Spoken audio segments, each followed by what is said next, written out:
Howdy ho. Hey man, how you doing? All right. Gonna use my caffeine and try to power up a little bit here. I don't have any caffeine. Well, I drank all my caffeine yesterday. you're holding endorphins in your hands. I know. I'm holding sleepy chemicals in my hand. I know. Hello. But I don't have any caffeine. I drank it all yesterday. I had a terrible cup of coffee this morning that I made for myself. You ever make yourself a cup of coffee and you're like, man, I fucked this thing up. Not really. But I need the caffeine. Coffee is always plan B for me. Plan A is cold energy drink. Yeah. I want cold beverages because I can drink them faster. Yeah, same here. So what's up, man? Couple things, I guess. It's been a bit of a week. Stuff's been going down. Are we fired? Well, everybody else got fired. Are we fired again? Would you consider this a successful podcast? I think it's a good podcast. Then yeah, we might be in trouble. Oh no! We might literally actually be in trouble. All things considered. Wouldn't be the first time. Boy, 1,000 people, huh? Oh, there's actually way more than that. Because you're thinking of the Fortnite, right? I'm thinking of the Fortnite. Okay, so that, and then PlayStation's closing Dark Outlaw Games. Oh, which is like a couple hundred people. Okay, hold on. The story has DLC. All right. The studio was formed last year. Oh, sorry, it's 50 people. And Nacon, I didn't even hear about that one. Layoff Mondays. Or Layoff Tuesdays, for that matter. All right. I mean, that's one of those. When's the video game crash gonna happen? So that's one of you got it for every Hi-Fi Rush was super successful or rather did everything right and still fucking crashed and burned. You can't do anything possibly right no matter what.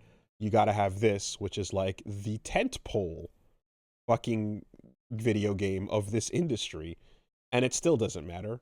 But yeah, no, Fortnite put out some bullshit like last week or 2 weeks ago saying we got to increase the price of V-Bucks to keep the lights on, and it's like, are you fucking serious? By the way, guys, you're reading this note to find out, and this is totally not related to AI. Remember, you are not being laid off. Nothing to do with it because of AI. Okay, so just keep that in your heart and feel good about that. Also, I saw that one of the people who built Fortnite, like originally, one of the original team members was also laid off. And I see that and I go, oh, we're in that period of the creative endeavor where you look at, why do we pay this engineer 3 times as much as these other guys? Oh, because he's been here since day one and he knows how every single thing works.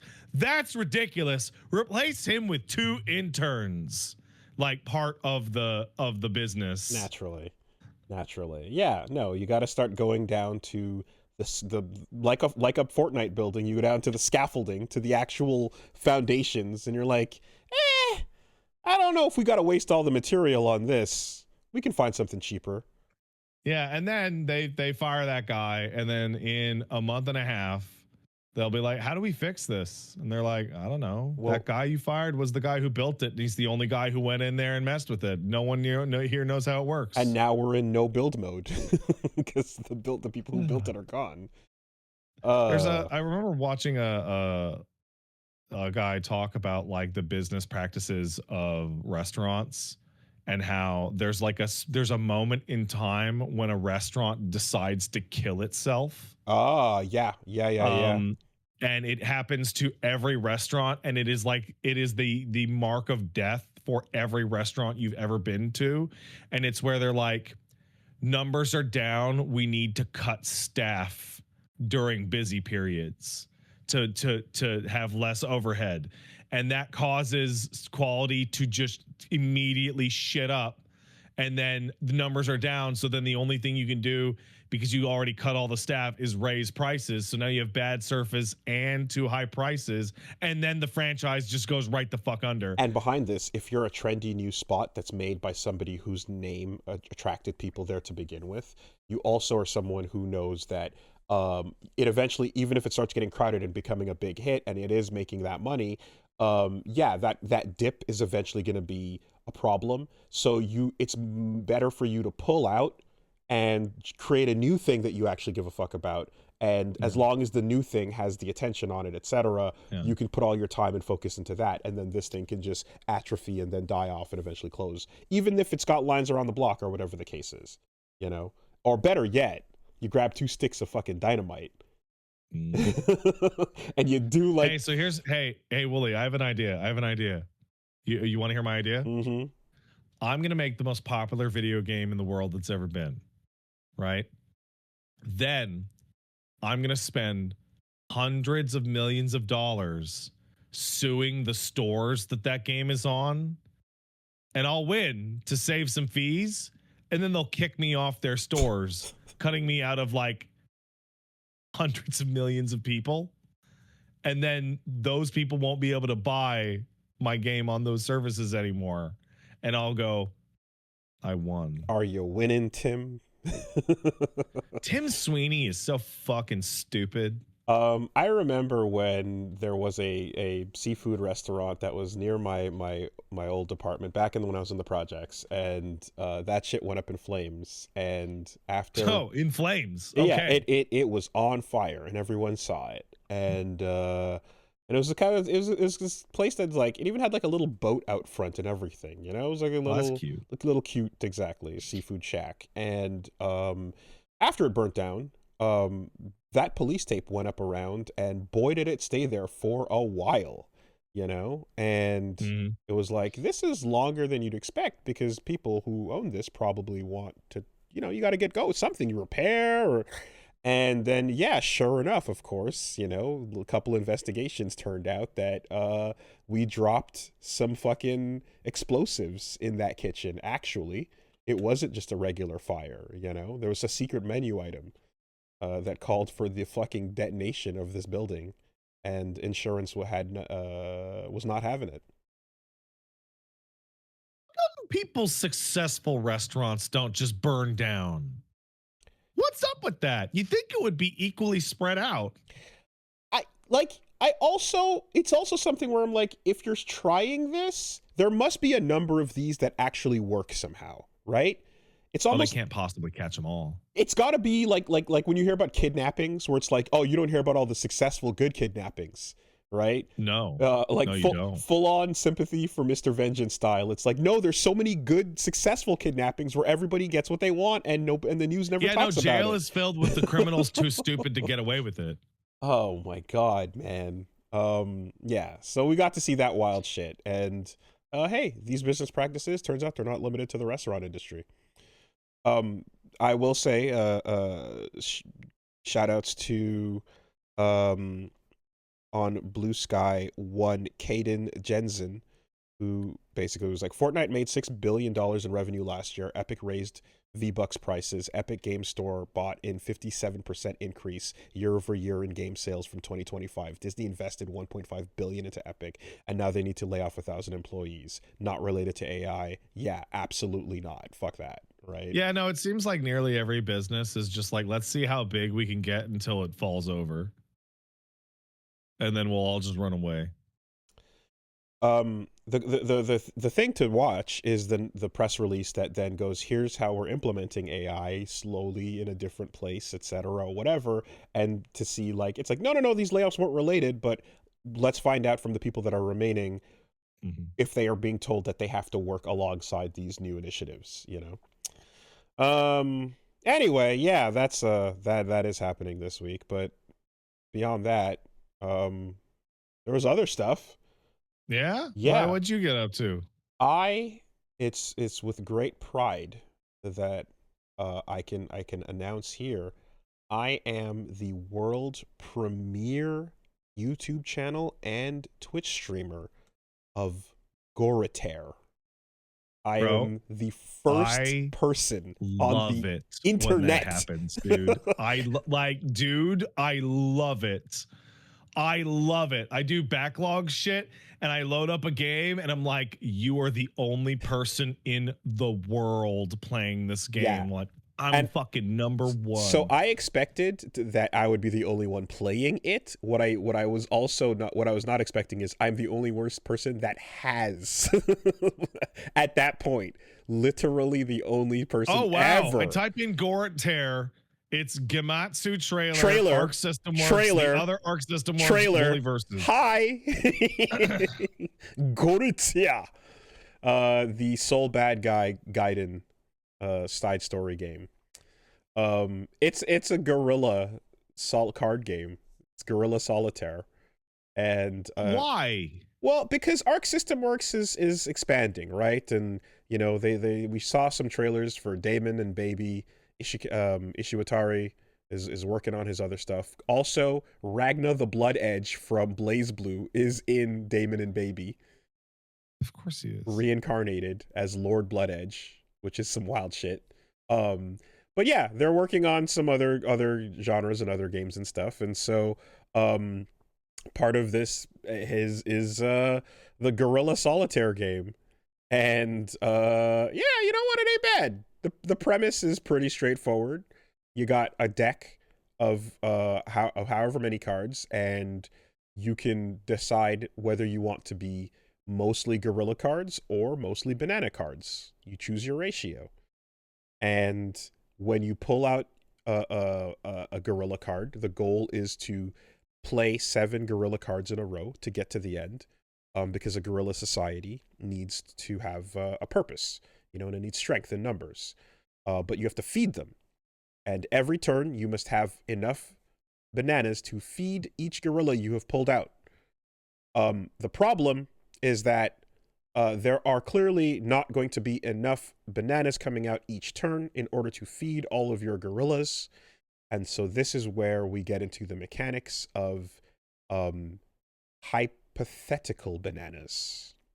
Hypothetical bananas? Is this like an imaginary banana? Correct. So I see. Every turn with the gorillas, you can use the amount of gorillas that are active, that are awake, not asleep, to either search for more bananas, pull out more cards, play more gorillas, or convert bananas into hypothetical bananas. And so these things they're not. What's the benefit of a hypothetical banana versus a real banana? It will keep the gorillas satiated, even though it may not actually be a banana. We don't know what it is they're eating, but they're eating it and they're staying alive. So that's that's good. Psyops mind gating these gorillas with fake bananas.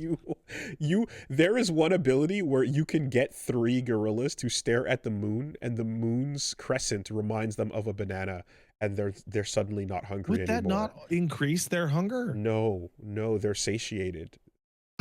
Oh man, I don't think that. You might be drawing gorillas, but it doesn't matter. The point is, anything can be a banana if you try hard enough. The game is basically telling you. And so you can also, once you have your bottom layer of you know, the 7 gorillas, that's the goal to win, but it's hard to get there without putting gorillas on top of them. So you create a gorilla pyramid. And the gorilla pyramid, the higher up the gorilla that you play in the solitaire kind of, you know, hierarchical structure, the higher up gorillas have the ability to take one banana and divide it into many bananas. So this should feed 1 gorilla, but a higher up gorilla will say, no, this 1 banana will feed 3. So they can divide 1 banana into 3 hypotheticals, you know, and keep the base strong. It is absolute corporate fucking economic apes together strong bullshit. And you cannibalize the bottom to feed the rest as long as the ones on top stay where they are. And every once in a while, you can sacrifice a bottom gorilla and everything else falls down 1 tier to get more hypothetical bananas. You sacrifice 1 bottom and suddenly you have 3 hypotheticals, you know? So that's it. That's the system. That's the structure. You learn it. And that's how you survive. Well, can I say something brave? Go ahead. I'm cooking something brave over here. Okay. So this Gorilla Banana solitaire game seems pretty interesting, all things considered. It's also really funny in its core concept. Unga and bunga. Right? Mm-hmm. But maybe I'm like really genuinely unfair because I've been a proponent of like I want shorter games made cheaper by people who are paid more, etc. And then Arc System Works was like, hey, we got a bunch of smaller games coming out, like Gorilla Game and Damon and Baby, and all I can think of is like, not like that though. Or like like like yeah. Or could it possibly be, well, not from you guys though? Well, I gotta be honest, I genuinely kind of think it is not from you guys. Like Arc System Works has like a really long history of, hey, we want to try something new. And whereas any other dev, I'd be like, that sounds really cool. With ArcSys, I'm like, no. Oh no, my make God. a fucking fighting game. Hey, they clearly still are. They have a bunch of fighting game announcements they had this week, you know. But and we'll get to those. But in the meantime, fuck it. Gorilla Solitaire. It ain't hurting nobody. And it's I'm out here charting new territory. You know, I might be alone in this place, but so you're the #1. It's called Goritar. Goritar. You're the #1 Goritar content creator in the world, and you're sitting here talking to the one-time largest Virtua Fighter streamer in the world. Ah, I see. Well, we just got to get a nice wall of like best at this. Well, the difference is this: like, as long as I'm playing Goritar, then it's at its all-time high. That's true. If Goritar has one fan, it is me. I am here. I'm holding it up. And I'm going to look for it on Twitch right now. And its average maintains. Oh, bro, it doesn't even come up with a fucking game. Oh, there's a guy. Oh, wait. Oh yeah, no, you're crushing everybody in the Goritar game, bro. As long as it's not even close. As long as one person is playing it, then it's all-time greatest. It's doing its best, you know? So yeah, look, let them expand into doing all kinds of little fun side things, and I will be the one that plays them, and then that'll be that. Yeah, I had fun with it. It's pretty hard too. It gets really challenging. So I was like, oh yeah. Yeah. Well, that's because apes are strong. Exactly. You know, and it's asking a lot of you, and then you start realizing you're like, well, I'll just put more bananas in my deck, and that way I'll feed all the apes. And then you're like, uh-oh, I have too many bananas. There's overproduction. What do I do? So you can't have too many bananas. You do have too many bananas because now you don't have the apes to move forward. And you know what, bro? I'm living a life of too many bananas right now. Like you're Dada, I want a banana. And you're like, here's a banana. And then he's like, oh man. And then he's like, the next day he's like, I want a banana. And you're like, sick. So what do you do? You buy more Make bananas. sure to stock up on bananas. Yeah. I don't like bananas anymore. And now you're looking at like the bunch of bananas that are like super huge. And you're like, these are going to go bad in 10 seconds. Yeah. So you can do so here's the thing, right? The weak, half-hearted handout attempt is you take the bananas, you put them in the freezer, and then yes, they start to age, but but the freezing of them means that they can still be used in banana bread, right? And if you're willing to put in the work and freeze some bananas and pull them out later at God knows when for some banana bread, then sure. But are you really willing to do that?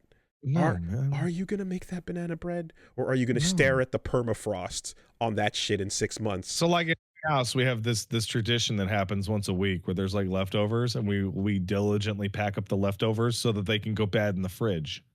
Yeah. Anyway, in Goritar, if you're missing one banana for one gorilla, the game is over. You may not fuck up even once. Oh, really? Yes. Oh, because gorillas need banana really bad. And the funny part is they actually don't. They need tons of greens. They spend 12 hours a day eating leaves and greens because that's how big they are and how inefficient their fucking engines are. But they should just eat more bananas. They should. And that's why DK will go on a quest as soon as one is missing, right? Anyway, I think DK has like a problem. I mean, like, he's literally staring at the full mountain and there's one gone, and it's like, I will rip this earth apart to find it. How dare you? Like when I was going through like Bonanza, and you get the bananium gems. And he's like, oh, banana. It's like, it's a fucking rock that happens to be shaped like a fucking banana, DK. Yeah, no, It's not even a real banana. I mean, it's probably it's just a gem, but they have to call it that to get him interested. You see, I like the idea that there's a massive gaslighting system to keep things banana themed so that he'll be interested in them. Anyway, so that's your world premiere news on Goritar. Stay tuned for more Goritar updates. Goritar will return. It will? I promise. Okay. Yeah, it was kind of fun, you know. And when I'm out here alone, so I feel a responsibility now. You know, the marketing team is relying on me. Did they call you? They did not. No. Do they know the game came out? Well, I mean, there's a trailer on the YouTube channel, so it got scheduled at some point. Somebody knew. Anyway, so what else happened? Well, this week I also went over and took a look at we popped in to just investigate what was happening, you know, in the weekend show, Get Into Second Cousins. And, you know, we don't need to beat the dead horse too much. It's been a full week and all, but suffice to say that Alex is pretty fun. He's got a lot of cool shit going on. He has the sickest win pose I have ever seen. Have you beaten someone in round 1 with his level 3? No. Okay, so he has multiple variants of it. When you do he has 4, right? He has regular that kills, regular that doesn't kill, critical art that kills, critical art that doesn't kill. Yeah. And furthermore, there is a unique win pose after the round 1 use of it. So when you do the round 1 critical art that kills, he does the full like leg lock, the final prison. You hear the noise, and then crack, and the person's down, and he peels off and stares down at them. And then just stares at them. And it's so sick. I have gotten that. Yeah. He just gets off and looks at your corpse on the ground, and that's it. I couldn't believe it. It's wondering if you're related. Did he just get one in you? You know?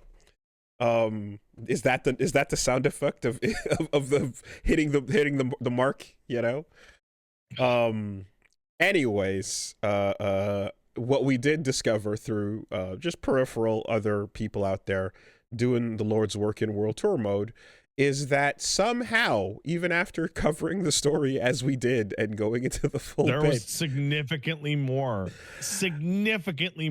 I'm like, hey guys, just edit out that screenshot and we'll be okay, right? Because one thing has become clear is there's a lot of people out here that are in disagreement as to what the worst part is, and there's a lot of people out here going. There's a poll up on the subreddit. I saw, and there's a lot of people that are out there going, I don't see what the overreaction is about, etc. Right? It's just insert which reason here, and then you still have the cascading others, and it's kind of nuts because the fact that you get a dealer's choice, you get the fucking omakase of you know, which reason you want to go with that bothers you enough. I would like to I've been informed, I need to inform you that the Japanese audience is confused as to why we're making such a big deal about this, and you can just take that joke where you will if you feel the need. I just the people out here going, whatever, just stop, is not the hill. It's not the hill to die on. But anyway, you and me both took significant steps to get way outside our gene pools. What I will say, I mean, yeah, you know, what I will say is I was surprised by the results of that poll. Oh yeah? Yeah. And I mean, I get it all the way around, but like, if you're like just looking at it, I was like, I thought the blood would bother most people. but it's actually the Oh proximity. no, it's definitely holding her as a baby. It's Definitely. and like I'm like the blood feels way more of a big deal to me than the proximity, you know. But it turns out most people don't disagree. This is a real splitting hairs scenario. It is. That's the thing. You know, there's no winning here. It's just, where everyone's in 95% agreement. But what about that last 5%? Not zero sum, but whatever the other type of game is. Yeah. Anyways, but so yeah, world tour mode, huh? Yeah. So, in conclusion, you can go hang out with Tom, and talking to Tom, he basically goes, "Yeah, you know, I knew Patty would have to leave the nest someday, but she ended up with Alex, and I didn't have to worry about her anymore. Those are just about the best kids you could ask for as a dad." So you kind of botched it a little bit, because the core of it is that she was going to leave the nest and he was going to be lonely. Yes. But now that she's with Alex, they're not going anywhere. And so they're both going to stay. And so it's like, in conclusion, Gil was right. In conclusion, Gil was right to beat Tom up. The Illuminati needs to come back and, to quote Princess Zenmas, murder this nigga Tom again. Come back, Gil. I mean, wow, right? From the most inconsequential, like, Tom is like, you don't have to do this, Alex. It's fine. It was a fair fight. And now we're like, no, the Illuminati needs to come back and fuck him up, actually. It's the idea that, like, Tom is literally righteous. Standing there going, like, I'm so glad my kids ended up together. And he refers to them as my kids.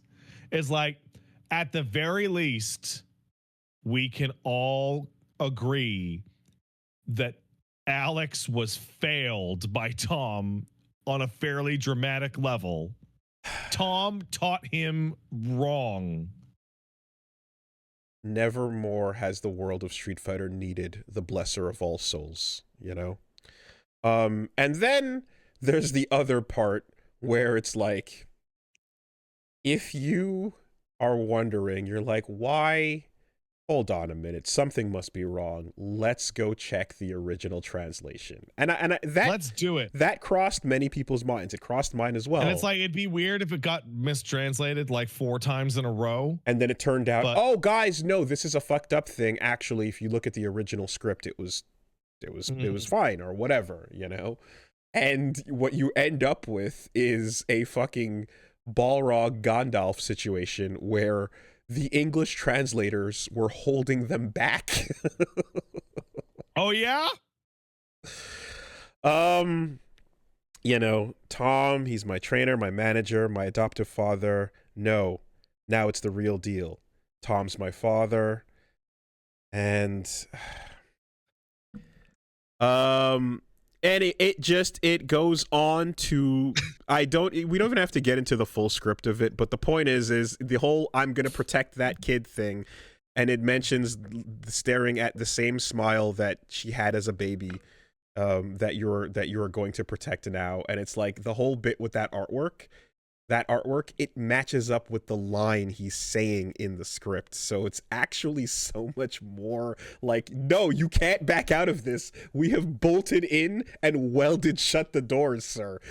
I was talking to Paige about this, and I'm like, there's now so much of it that, like, let's say they retcon it. Let's say they just scrub this shit from their DNA, whatever, right?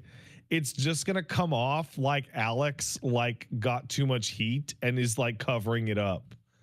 Like Street Fighter 7, Alex is a playable character and he's like, oh yeah, me and Patty were never together. That's just gonna sound like, no, shut up, man. No, just be quiet. Or it was all kayfabe and it was all just, you know, it was part of the character. It was all a bit just. But he's narrating to us like from a character perspective. It doesn't make.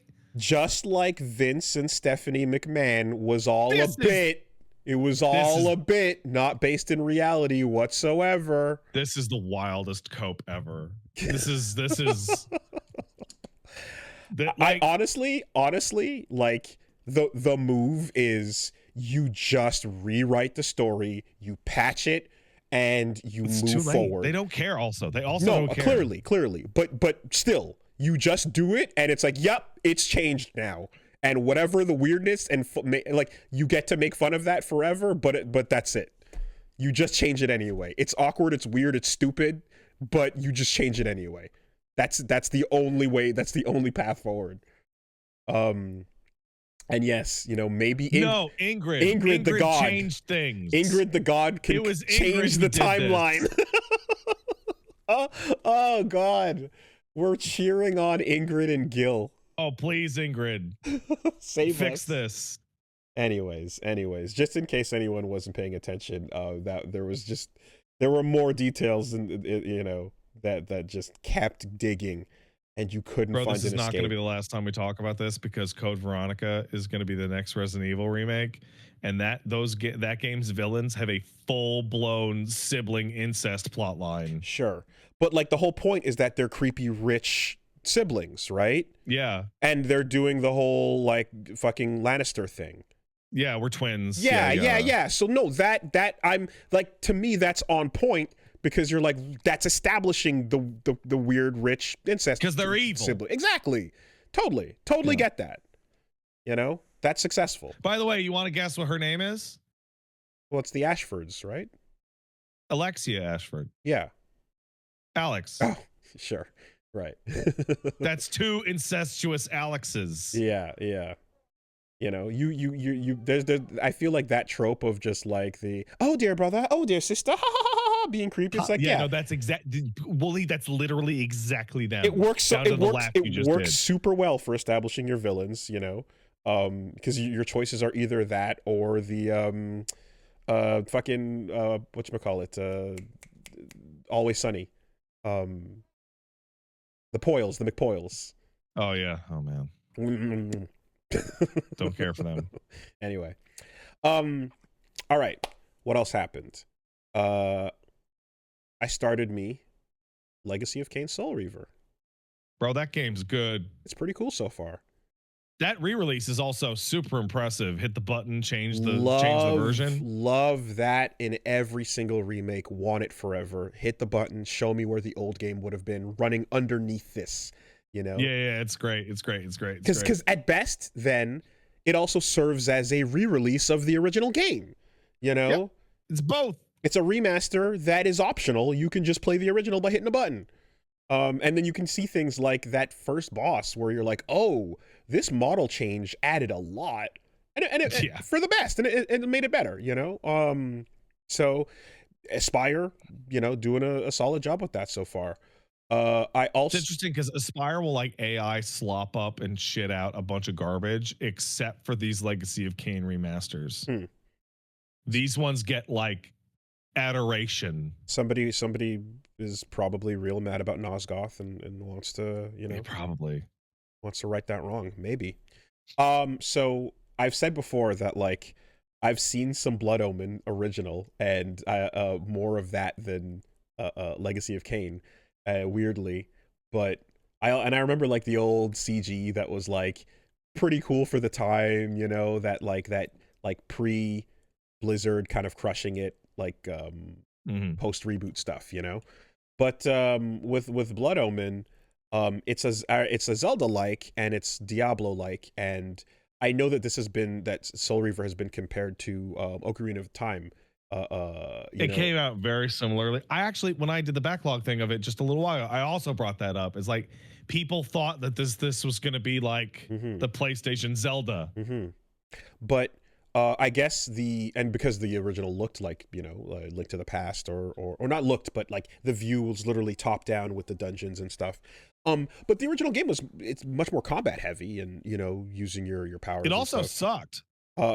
Shit, sure. Blood Omen is rough, old as hell.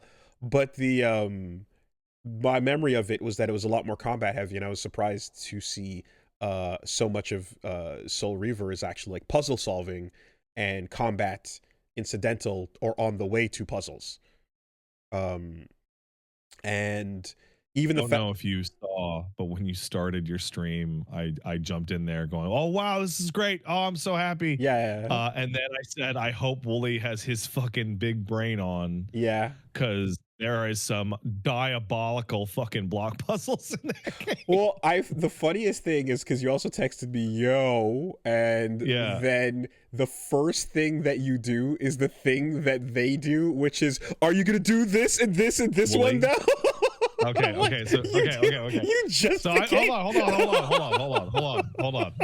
I was thinking about this because I realized as I was doing it. So here's the thing. I'm also we'll talk about it later, but I'm also playing Kingdom Hearts. So I'm playing Kingdom Hearts, Yeah. and every single fucking 10 minutes, are you gonna do the third one? Like, not even the fucking second one. Like, you're gonna go through the 11? Yeah. And I go, I don't fucking know, I'm doing it here. The reason I bring that up with you for Soul Reaver, and I'm pretty sure I sent you a text about this, Yes, is because Soul Reaver games are almost unique in that they all end in god awful cliffhangers. right. And like all of them end in outrageous cliffhangers where the fucking level just stops because they ran out of time. Okay. Yeah. No, I mean, what I will say is the fact that excuse me, the fact that they're very short and very excellently voice acted makes that easy to throw on if I want to go see what's going on with the rest of the series. But we'll see, you know, as with everything, we shall see. But at the very... Have you played through Blood Omen? No, not at all. No. Okay. You really don't need shit from Blood Omen to play Soul Reaver. I believe you need to know that it's the bad ending canon. Yeah, no, Kain was given the choice and he said, fuck it, I'm going to live forever, and thus dooms the world. And that's what you're looking at. If you continue after that, you kind of need a little bit more Blood Omen information. Okay. So you can do what I did, which is go to the GameFAQs board and find the plot summary text and just read that shit instead of playing through Blood Omen. I mean, so I have like it's from such a long time ago, my memory of that game, but I already did get linked to what was it? It was like a summary of the stuff that matters, or you know what I mean? Like it seems like there's like 5 things that matter. Yeah. There's places you can go. I think there's a video here. What was this? Yeah, I got linked to a Blood Omen story playlist essentially to go watch. So in any case, yeah, it's old and rough. But yeah, no, it's kind of rough then, honestly. It is interesting to also be going through this this game and kind of like, okay, here's your like quintessential old PlayStation like 3D crawling through these hallways, these textures are moving, and sure enough, Reggie started feeling sick, and like the motion sickness of old textures.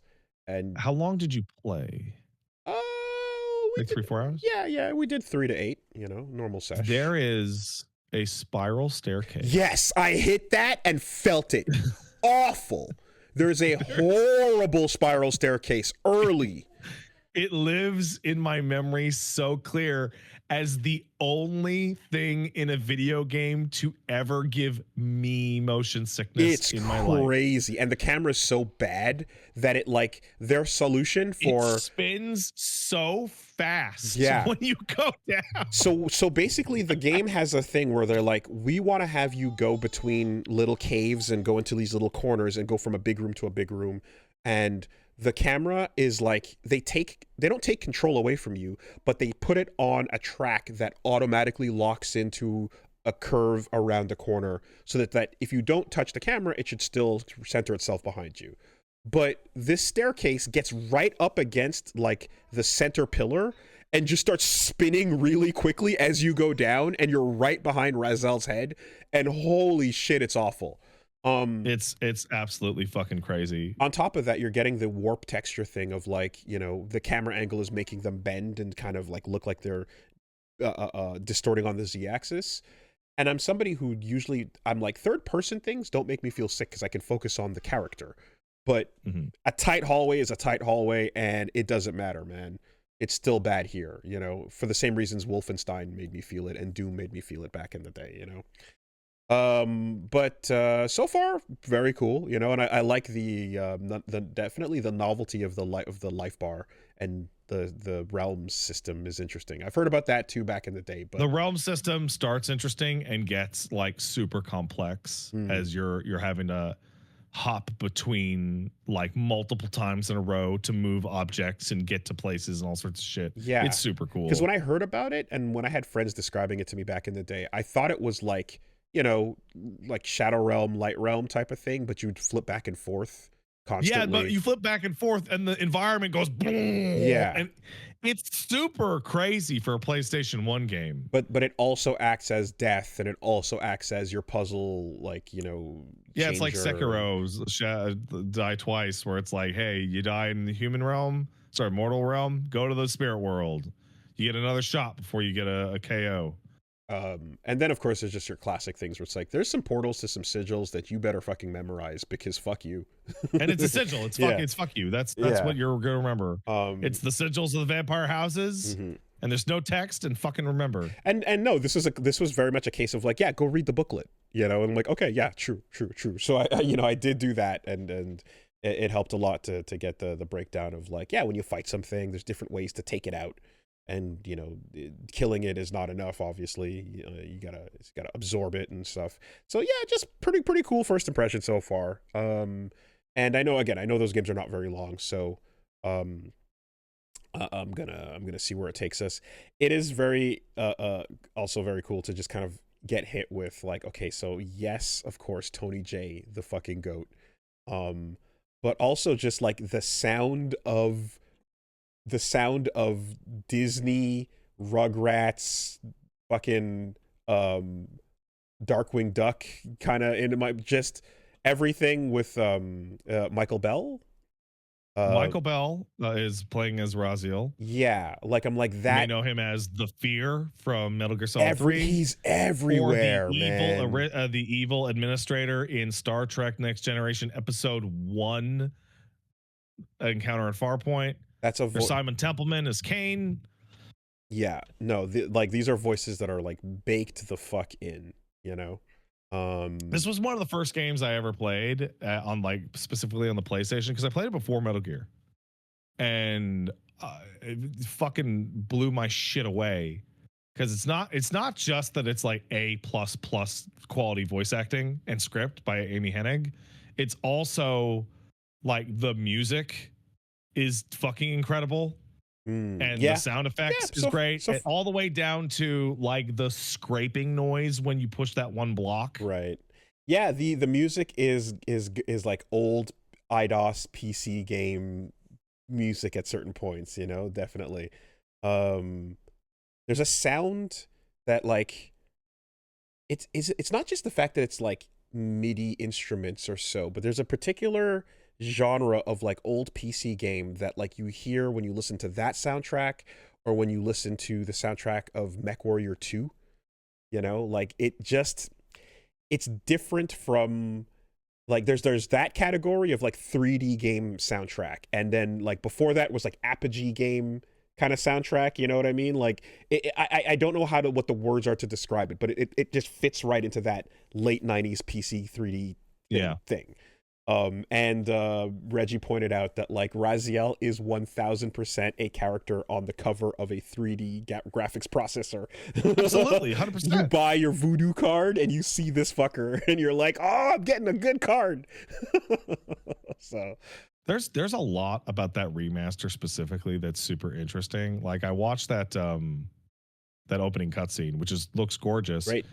And it's, I don't know where they found it, but that is not a remade cutscene. That is the cutscene that they re-rendered at 4K. And then they included like if you dive into the options, there's like a part of a human settlement that got cut from the game that you can play around in. And I was like, oh, that's so cool. It's ported in as it was. Okay, yeah. So It was not finished. I wandered over there and people said like, oh yeah, that's a later thing, human settlement area. I found it. Nothing to really do there yet, seems, but it's interesting. Or ever.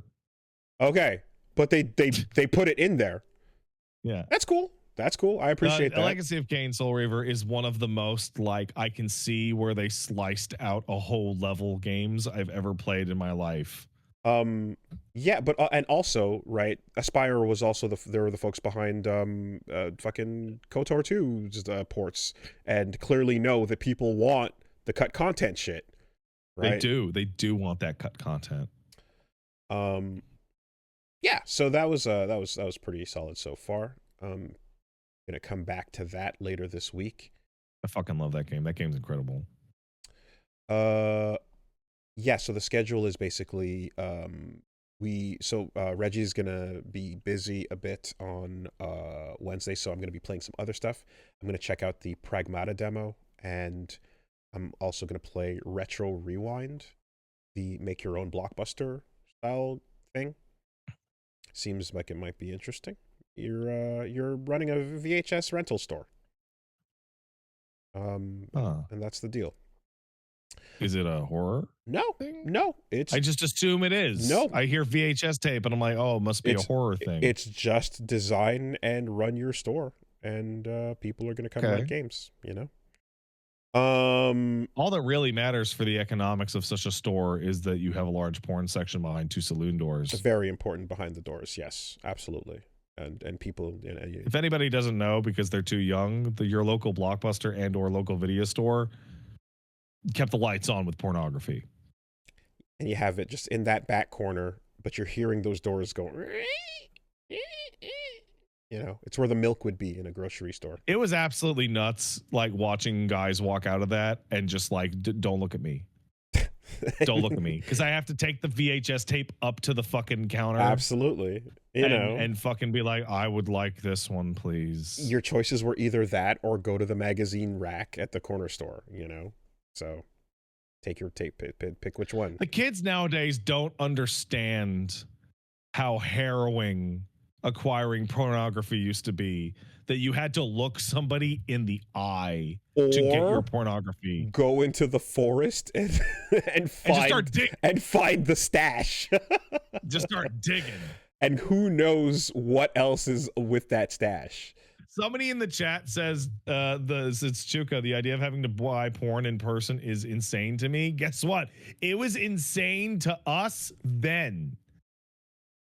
It was just a thing. Like it's not like we're like, oh, that's just how the way it is. Like, no, it was very not good at all. Or ending E is just stare at the color blurs on channel 63 and make your brain is that David Duchovny? Make your brain invert what you're seeing to make sense of it. I can't tell if this is a scrambled X-Files episode or a scrambled Blue Nuit episode. Yeah, you'll find out quickly, especially after In Your House WWF is finished. You know, so after watching one of those events. So anyway, gonna be checking that out as well. Yeah, basically we wanted to obviously wrap up Clair Obscur, but we're not going to get a chance to because we got to finish early on Thursday. Cool reason why, though. The Death Stranding live concert is coming to Montreal. Cool. Alongside a little motherfucker named Ludwig. Oh, cool. You're going to hang out with Ludwig? Yeah. Awesome. So he's high for me. He's swinging through and going to get Did you play Death Stranding too? Didn't. So you are missing out on like my favorite joke. I know that I'm like going into this with that. No, that's not what I mean. Like when I was streaming Death Stranding 2, when I noticed that Ludwig was in the chat, I'd be like, man, Woodkid did a great job on the soundtrack. Yeah. And he would just lose it. He would crash out super hard. Duly noted. Woodkid will be here. But yeah, no. Ask him if you can meet Woodkid. Yeah.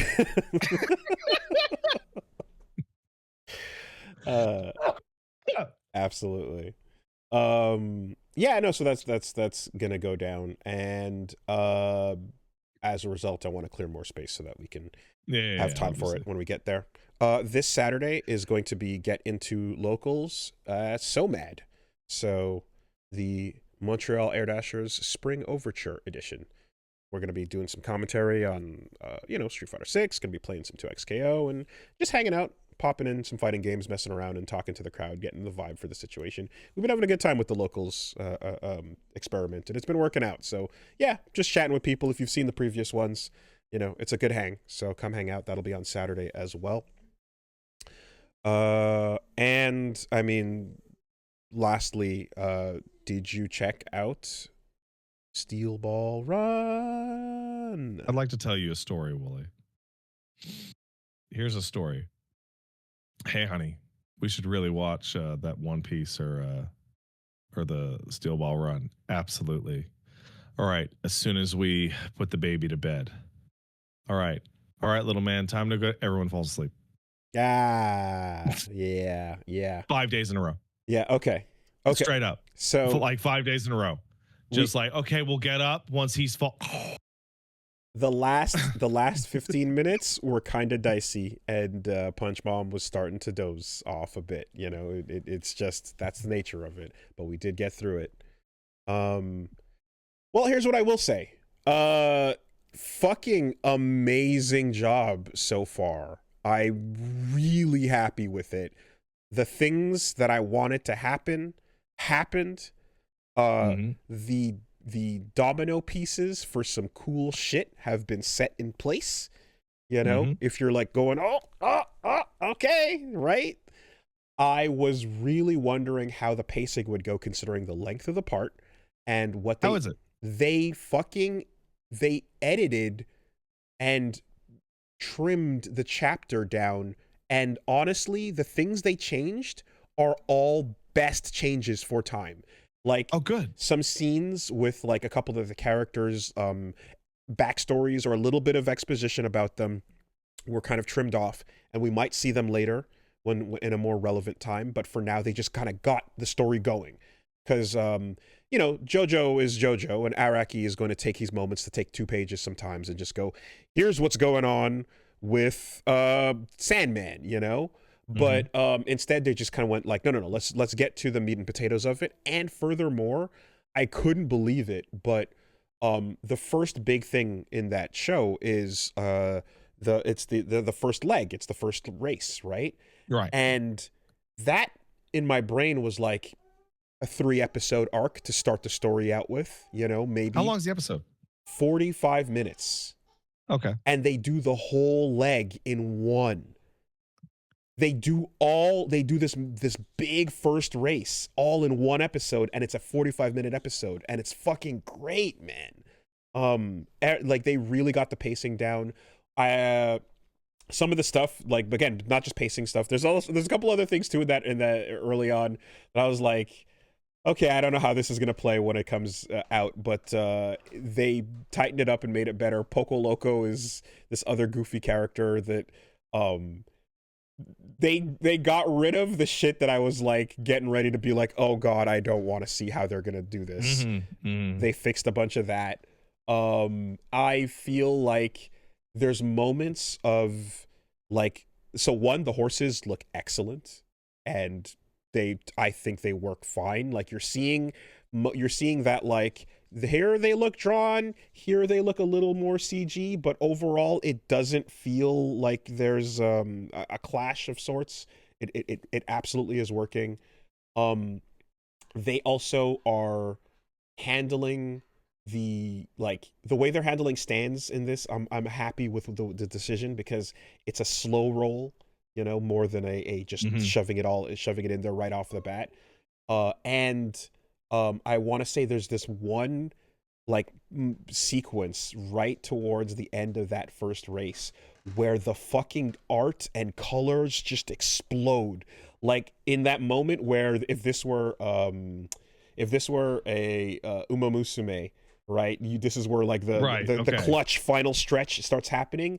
The way JoJo does that is the whole track starts glowing and lighting everyone from the bottom, and the music like cuts out and fades, and like you start seeing the sky turns Moriocho colors, the characters go into their different JoJo color palettes. Like, it's just fucking amazingly gorgeous with how they're doing it. There's a panel of Gyro. Oh, I'm watching these horses, man. They're really They really did do a really fantastic job. They do look drawn most of the It's time. gorgeous, man. No, they're doing a smart thing where there's like a lot of shots of like your gyro talking, where it's like the horse is from the shoulders Just up. bumping around. Yeah. Of course. Yeah. There's a shot of Gyro, tossing the ball out at one point, and it's a super detailed painted close up. And if you freeze the frame, you can see that like the explosion happening behind him, there's like speed lines, but there's also like animated dot tone, which is so much far above and beyond the need for what this show's adaptation is. And it starts to resemble some of the really fun, exaggerated stuff they were doing back in part 2, you know?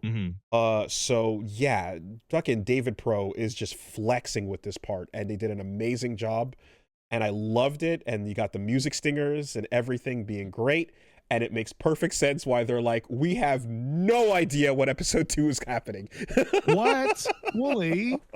I was just about to ask you, how fast should I watch it to get ready for next week? Well, at least we ain't binging it, right? We're not ruining the season by having the whole thing out in one fell swoop. So instead, it's here's JoJo Thursday, and JoJo, what the heck? JoJo, we're working on it. We want to see it too, says the team. Maybe I'm crazy, but do you not think it's strange that there's absolutely no plan? I think like it's not first episode and then it'll come back in 2 weeks or a month or whatever. It's just, I don't know. I think when you're playing games with Netflix and the money and everything that they do for these types of shows, I'm do whatever you need to make sure you can get there. If it takes some time, that's fine. We've been waiting a long time. So far, the execution of what you've done is phenomenal, and I don't want to see that botched. And if this is what it takes to ensure that quality, then okay. Because I feel like Netflix is I feel like that's running the risk of it just not happening past a certain point. Well, here we enter into Uzumaki territory, right? Do you want? Oh no! Don't no! Well, do you want? How do you want this to go down? Right? Because not like that. Definitely not like that. And I don't think that this studio that's done such an impeccable job so far is willing to accept anything subpar, right? So the idea of Uzumaki episodes 2 to 4 is just not something they'd be interested in putting out, I would imagine. Netflix, I don't know what the deal is happening behind the scenes and why this isn't just a normal standard production where they're like, yeah, next episode next week, you know?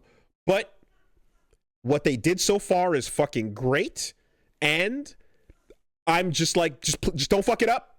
And if what we have to sacrifice here is quality, it's unacceptable. If we have to sacrifice time, I'll take it. But I I mean, it's at this point, clearly Netflix is like, no, we bought this, we want it. So the old days of, Crunchyroll or whatever the distribution would have been back then, it's like, no, they've took this because this is an anime a lot of people are watching and they want to have it. So I don't trust them to not sabotage this with their decision making, but I do trust David Pro to be like, we'll take the time to make sure it's going to be good. I also like that something they said in that interview as well is we kind of made, because they're taking longer parts, right? They're not half an hour, they're doing the 45 or 47 minutes. So they said because it's dense as well, and they internally have made a bit of a rule where they don't want cliffhanger endings, right? They want it to be full arcs in the episode, or at the very least episode endings. And when I think about that in relation to this part, like there's some to be continueds, but I think that is insane. He basically says that like their goal is to not have parts cut off on a cliffhanger in the middle of whatever they're working on for this. That is so fucking crazy. That show, the show, not the manga, lived and died off of like 120 cliffhangers in a row. Okay, no. To be continued arrows are still a thing, but I think what they're getting at, like cutting it off in the middle of the action, is what they don't want to do, right? So do you mean like, hey, we're going to go to Egypt, and then they go to Egypt for 3 episodes, and then there's a 6-week break? I think it's literally Like avoiding that? no. I think it's we're gonna deal with the enemy, the problem, you know, and that will be the end of that episode. And I think that, you know, the reasoning there, I mean, of course they're stating that like that's their intention, and I would think that we're insane until I saw them do that with the first stage, and I was like, oh fuck, they did it. They made this dense thing actually smooth, and it worked, and they compressed the time, and it felt great. So they proved that they can do it. But I want the episode to end with, oh no, how's JoJo gonna get out of this one? And so this is 10 weeks in a row. And so this is where I wonder if a secondary thing here is we don't know what the Netflix situation is going to be for production. Therefore, if we actually end on how's he going to get out of this one, and it takes too fucking long, that shit sucks balls. Dude, Steel balls. Just so by by wrapping up the fight or the enemy or the thing, at least you get a proper place, and you don't have to worry about the next part. You know, there used to be this way they would make TV where they would film like 20 episodes of the TV show, and then they would air. And then people would come back the next year, and they would do 20, 25 more episodes. And they're never going to get better. So now the way that we get and enjoy what we like, it's the reality of seeing how many times production and fucking the money and fucks up and cancels or ruins things. And again, I said Uzumaki. I'll say it again. I'll name drop it a second time. You don't want your thing to veer off a cliff that there's no coming back from. And last time we talked about that, it's like, is it better to stop after one good one or have 3 garbage ones afterwards? And I'm like, well, if you stop after one good one, there's always the dream that in the future someone can pick it back up and resume it, and there might be the will to see it because you didn't ruin it, you know? So, not to be the bearer of bad news, but when a situation this makes me not excited to watch the show. I think what they put out ruled, and I'm happy to see. Sure, but I feel whatever like they got, man. Wooly, I'm really into fantasy novels. Should I start reading Game of Thrones? Yeah. I don't know what to say. It's just like there's a bit of a wild thing where as it was starting, I was kind of going like, I can't believe I'm here watching Steel Ball Run start. I was talking about this 10 years ago, and it's insane to be like sitting here watching it happen. Right. But it's not happening without its asterisks of sorts. And ultimately, I think like the thing with we don't know like how the production's going to go is like it doesn't seem reasonable. And maybe I'm completely wrong on this. I'm just pulling it out of my ass. But I imagine if they started the show, it's because they're like, no, we're making it, but the pacing that we're going to go at here, I mean, hopefully not Attack on Titan, but the pacing we're going to go at is one that is, again, probably not fully in their control, or at the very least, they're doing what they can to make sure that each time they drop, it's a contained thing, you know? Is Attack on Titan like the new, like, worst release schedule of all time? I remember seeing probably like not. A trailer for like Attack on Titan season 3, the final season, part 2. Yeah, and those things get super silly. The titles get insane, right? But I just remember, like, every time we have these conversations, I just go, I know, and it sucks, and I wish everything could be good. But when you tell me that the alternative was to either crunch the team into fucking oblivion or put out a shittier product, then I will take time. I will wait, you know? Mutually exclusive properties. No, they you could just make it good now and make it fast now. No, not fast, but you could plan it. That's the part that's Yeah. actually baffling. Not that it's taking forever, whatever. Not that it's excellent. The part that when asked when the next episode is coming out, the answer is, I don't know. Well, I'll say That's this. strange. I'll say this, right? Because they've successfully delivered parts 1 through 6 up to this point, they clearly know how to do that. So I'm not inclined to believe that they're the ones at fault for this production, considering they figured out how to do this before successfully. I don't know that, of course. I'm just guessing. We're speculating behind one interview, but I would imagine that, like, the Netflix situation, which stepped in and kind of made things, you know, dubious to begin with, which we've all been like, all right, let's see how this goes. It feels more like that's likely what the problem is here, you know? But I don't know. I'm just like, they managed to figure this out before, and they did a pretty good job of it. I believe that if they had the ability to do what they did in the past and were not impeded in any new way, they would have delivered the same way they previously did. So if this is on Netflix and David Productions doing what the fuck they can, I don't know what else to say. It's not their fault that shit's going this way, you know? I mean, I remember a time when JoJo, I think it was part 1, 2, 3, 4, and 5 had nothing to do with Netflix. Yeah. They just made them. That's how it was. And should they not just do that and just make it? When someone buys production and when someone buys the distribution rights and when someone puts the money in, they get to call the shots on things. All right, you know what they need to do? I'm getting impatient. What they need to do, like I'm trying to take, they need to get the script for Steel Ball Run. Yeah. And then what they can do is they can release the storyboards for the rest of the season. Okay. And just write the script in little bubbles on it, and they can release them in like little books. In little books. Yeah. That okay. So that if you just need the story, and you could actually save time by not even coloring it. Yeah, no, don't even color it. You can color it later, I guess. Yeah, this is a weird one because I'm basically like I understand what you're saying. Yes, like the manga Dragoon. Are you fucking? I'm doing a bit, man. Come on. I understand. Ultimately, what are you fucking?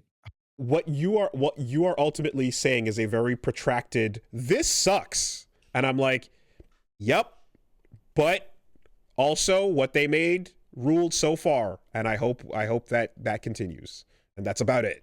There's you know what, actually it's actually somewhat similar because we've watched an episode of that One Piece season 2 and it's excellent. We'll get to that soon. And then there's an interview from Netflix comes out going, we're planning on 12 seasons of the Netflix live action, and you're like, oh my god, it takes you 2 years per season. You're going to have these characters in their fucking Luffy 50s. will be in his 50s. Yes, exactly. And I'm just sitting there going, no, you're not. You're not. You're going to have to Benjamin Button him by the time you get to whatever the fucking... Also, that's going to take 30 years to come out. Whatever the time jump is. Yeah, so, but that's it, though. Steel Ball Run was fucking great. I have other things that I'm going to not say, but I'm very excited to see animated versions of multiple moments that are huge pop-offs. And I hope that, you know, even from this first one, like the first couple seconds, the first couple minutes of this show, like I've said before, I'm like, this is a celebratory part. JoJo Part 7 is a celebration, and right off the bat, you can see that when you just look at that fucking lineup of racers, you know? And I also love, too, that there's just a little, like... There's something where, you know... I think you appreciate, too, that, like, the stakes getting lowered rules. It absolutely rules. And there's something about the insane time-space continuum at threat being dialed all the way down to just run this race for some fucking money, bro. We got a race to run, You There's a know? movie that you probably haven't seen because it's not very good. It's a Mel Gibson movie from the 90s called I Payback. have absolutely seen Payback. Okay. So Payback, Mel Gibson's a career criminal and he gets stiffed on $1,800 from a heist. And the entire movie is him chasing around various goons to get $1,800 back. And every single conversation that the movie starts in is they assume he is robbing them for like $1 million. He goes, I just need the 1,800 that you owe me.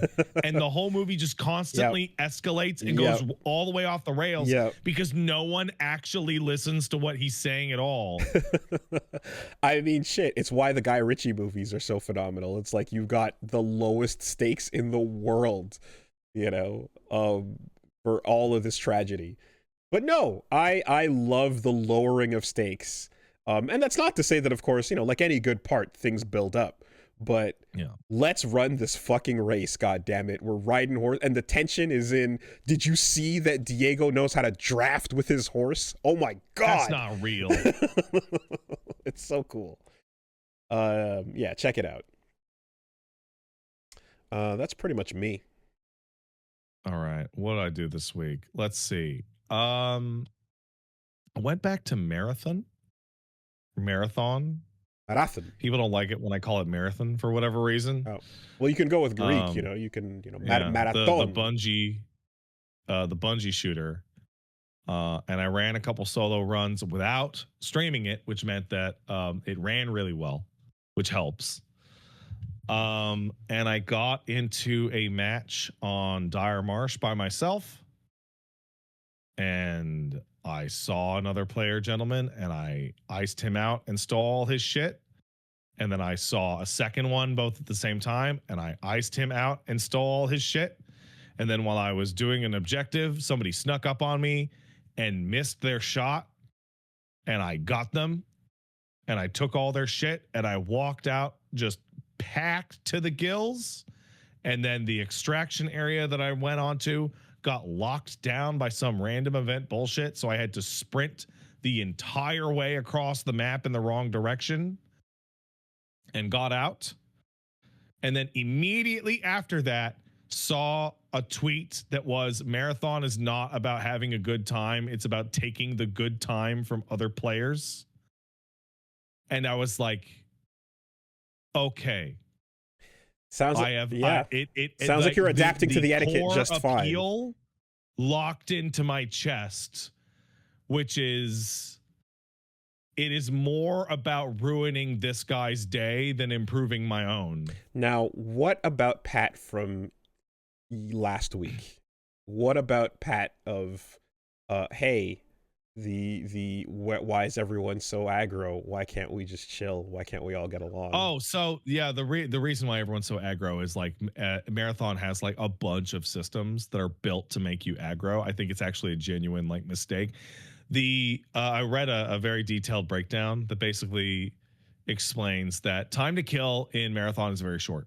If you get like directly behind somebody and get the drop on them, they're probably fucking toast.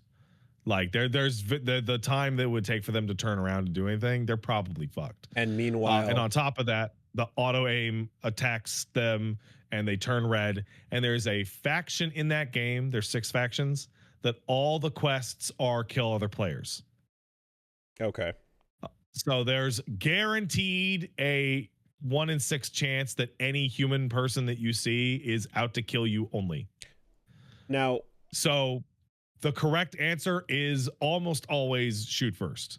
Now, I'm laying this alongside the previous discussion you had where you said Arc Raiders puts you in servers with other people that are chill less people. hostile based on your style of play, and that ultimately you wanted an experience that was not always guaranteed to be hostile.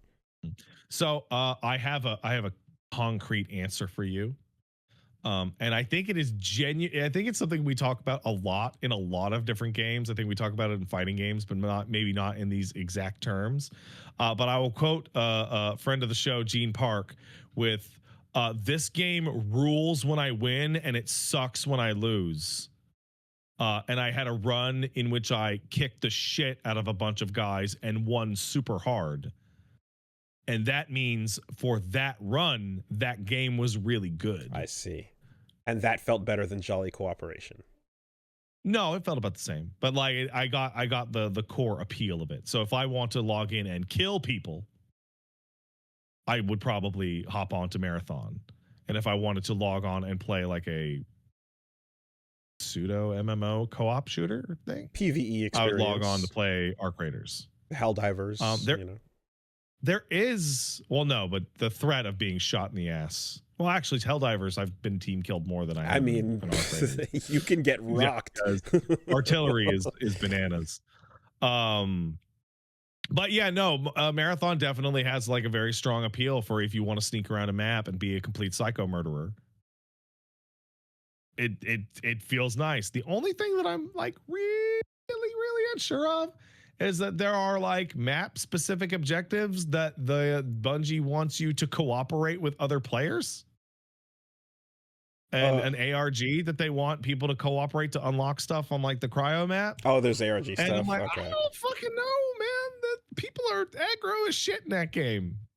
People are violent and insane. How easy is it to lose all your shit and basically get reset? Not easy enough. So, there's a free sponsor kit every day that you can just pick up. It's like, hey, I don't want to go in with any of my stuff. I'll just pick out like a loadout that's essentially free, and it's decent. And the quests give you tons. Every quest you do gives you tons of gear. Okay. To the point where my box is full of gear. So having nothing and starting out, you get a pretty decent loadout to roll with. Then. Yeah. Okay. And if you're just like, I don't want to risk anything, you can just pay like a trivial credit amount and get like a pretty good starting kit. Is any of it like aesthetic driven, like Destiny? There are aesthetics that you can unlock. Their battle pass thing is legitimately the worst I've ever seen in my entire life. It includes like stickers for your guns, but each unlock is a different sticker. Is the same sticker for a different gun. And their battle pass has one skin. Okay, and maximum FOMO. Not even. Well, it's all shit. So that's kind of the problem with their store situation, is that every cosmetic in the game looks like shit. So compared to like the default normal stuff. So there's absolutely no drive to do it.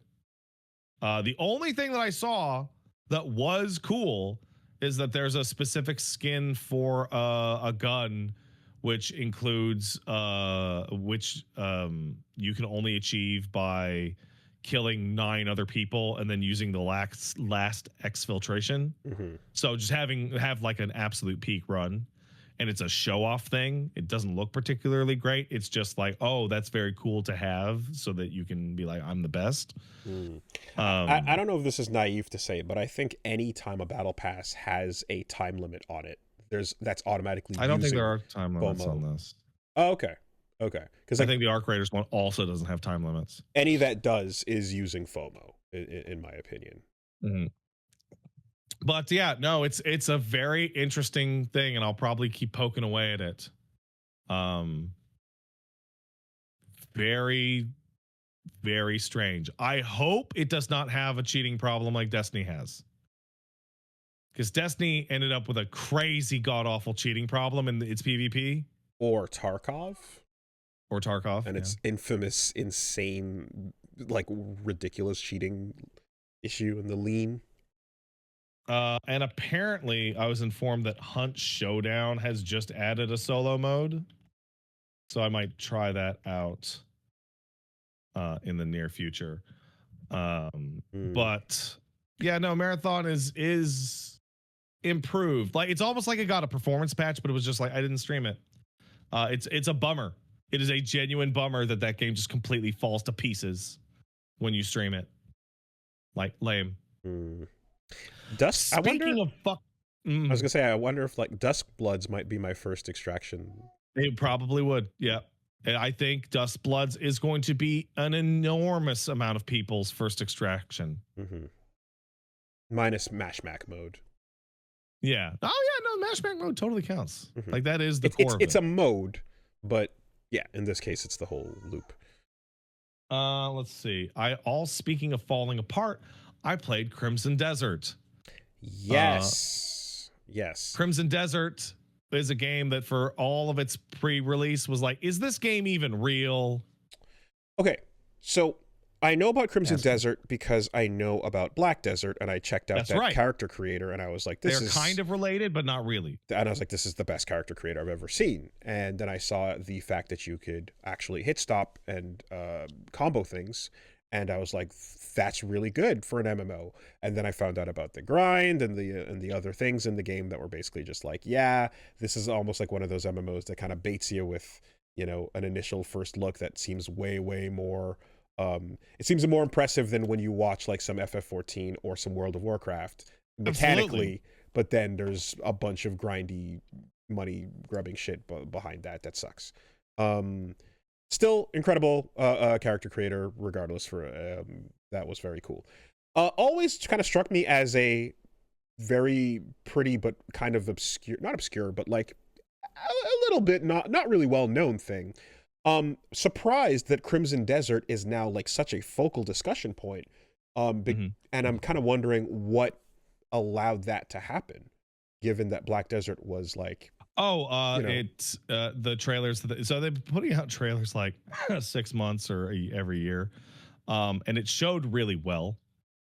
Like it was enormous. It had good graphics. It had, every time they showed it off, they would have like a bunch of new features that they'd be showing off. It showed extremely well. Okay, but it also showed like too well. Like it looked fake.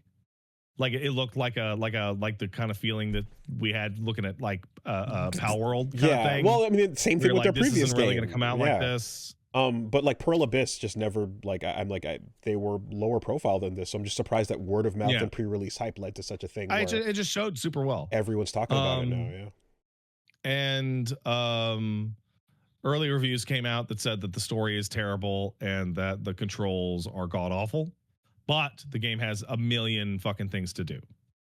Like a million different mechanics.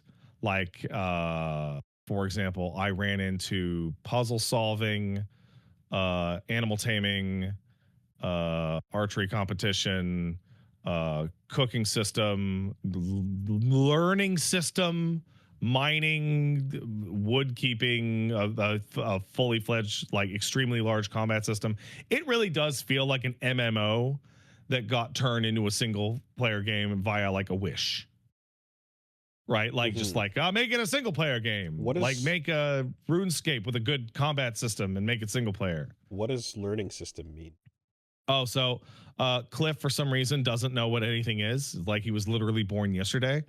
So when you pick up an item, it'll go learning and it'll be like, I've learned that this is a rock. Or I've learned that this is a fish. Okay. I've learned that this guy is named Jim. It's fucking very strange. So completing a codex, I guess. Yeah. Yeah, but it's a codex of like 3,000-4,000 items. Because it's literally every single concept, person, item in the game. Gotcha. So you load it up and it's initially pretty promising. It looks very good. And then you go to move Cliff with your main character, and he controls very bad. He controls with about the level of weight as like Red Dead Redemption 2. Like I tried to do the spin the guy in a little circle thing, and I couldn't get him to turn in a circle. Like spinning the stick only made him go back and forth. Oh wow, okay, like clunk. Yeah. Now I am talking about this as of the day that I played it, which was the first day. Apparently it has already been patched to fix some of these complaints, but I haven't touched it since. So take my words with a grain of salt. Patched to make it so that his movement is better. Okay. Yeah. As I go through this, I will look down at chat and they will inform me if the complaint I'm talking about has been fixed. Following that is an absolute god awful sequence of story events that actually don't make any sense at all. Your boys in the Gray Mains are all talking. They're like a Viking kind of bunch of dudes, and they're all talking about, this sucks. What are we gonna do? Someone runs in and says, "Oh my God!" I think it's Jan got killed. And you know how when important character names have like an underline on them in some games? I don't know who that is, but they're dead now.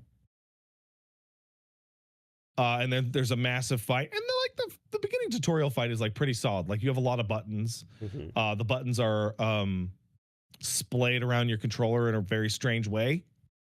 Like you have R1 and RT for attack, but you also have triangle for attack.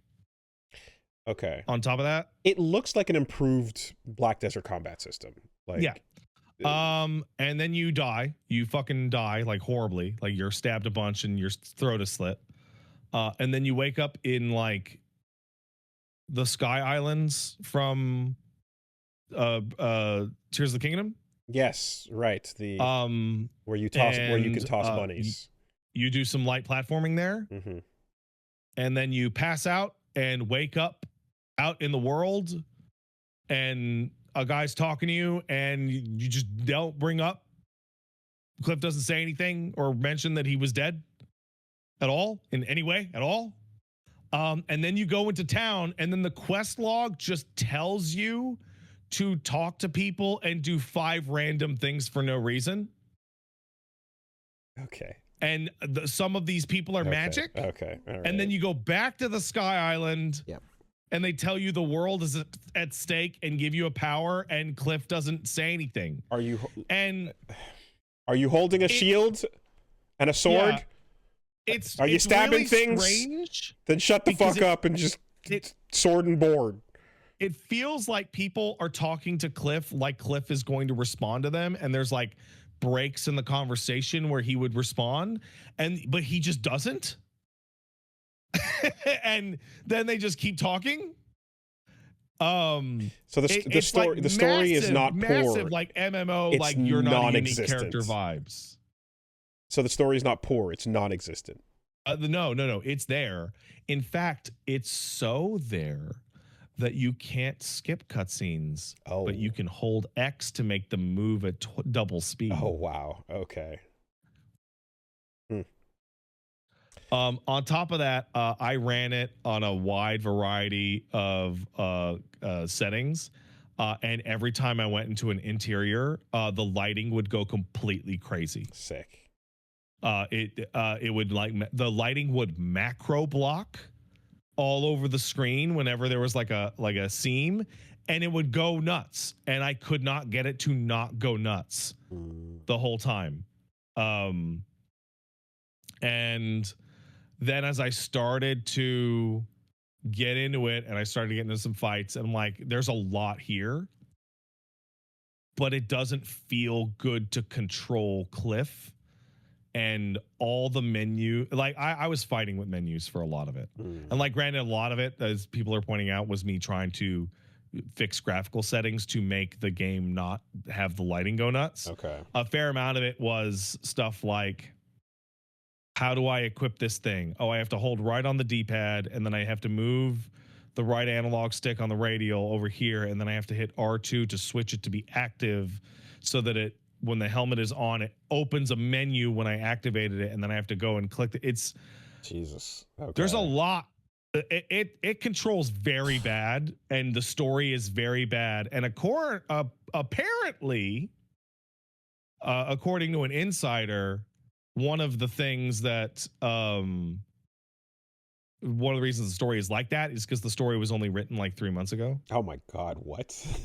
Like it was like, wait, but the game existed. Like that's why there was no cut. That's why there were no trailers that had story elements in them up until very, very recently. So they just built the MMO again, and then supposedly, oh wow, everybody was kind of off doing their own things, making their own systems. And if that's how they made their last game, and they like it makes sense to believe that like they kind of just built this out the same way, and that is the lowest priority thing versus, hey, is the cooking system in? Yes, it is. All right. So I'm seeing some confusion in chat because people are saying the keyboard controls got improved, but controller improvements are coming soon.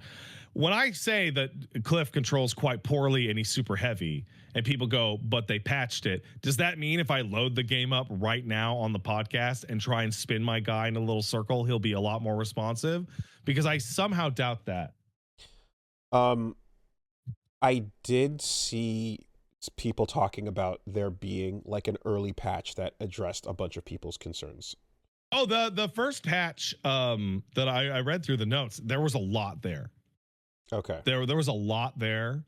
And they're also like speed patching it. So like one of the things I saw in the pre-release review period was people complaining that a bunch of the quests had no dialogue or any indication that you would have to go somewhere. You would have to open up the quest log to figure out where you needed to go.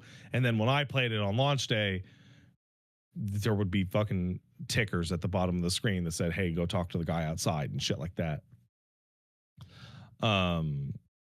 There is something I'm a little confused about, and maybe I'm just too old. Like I look over and I see a gentleman who I won't name, but it says they probably didn't patch it to fix your absurdly specific circumstances. No.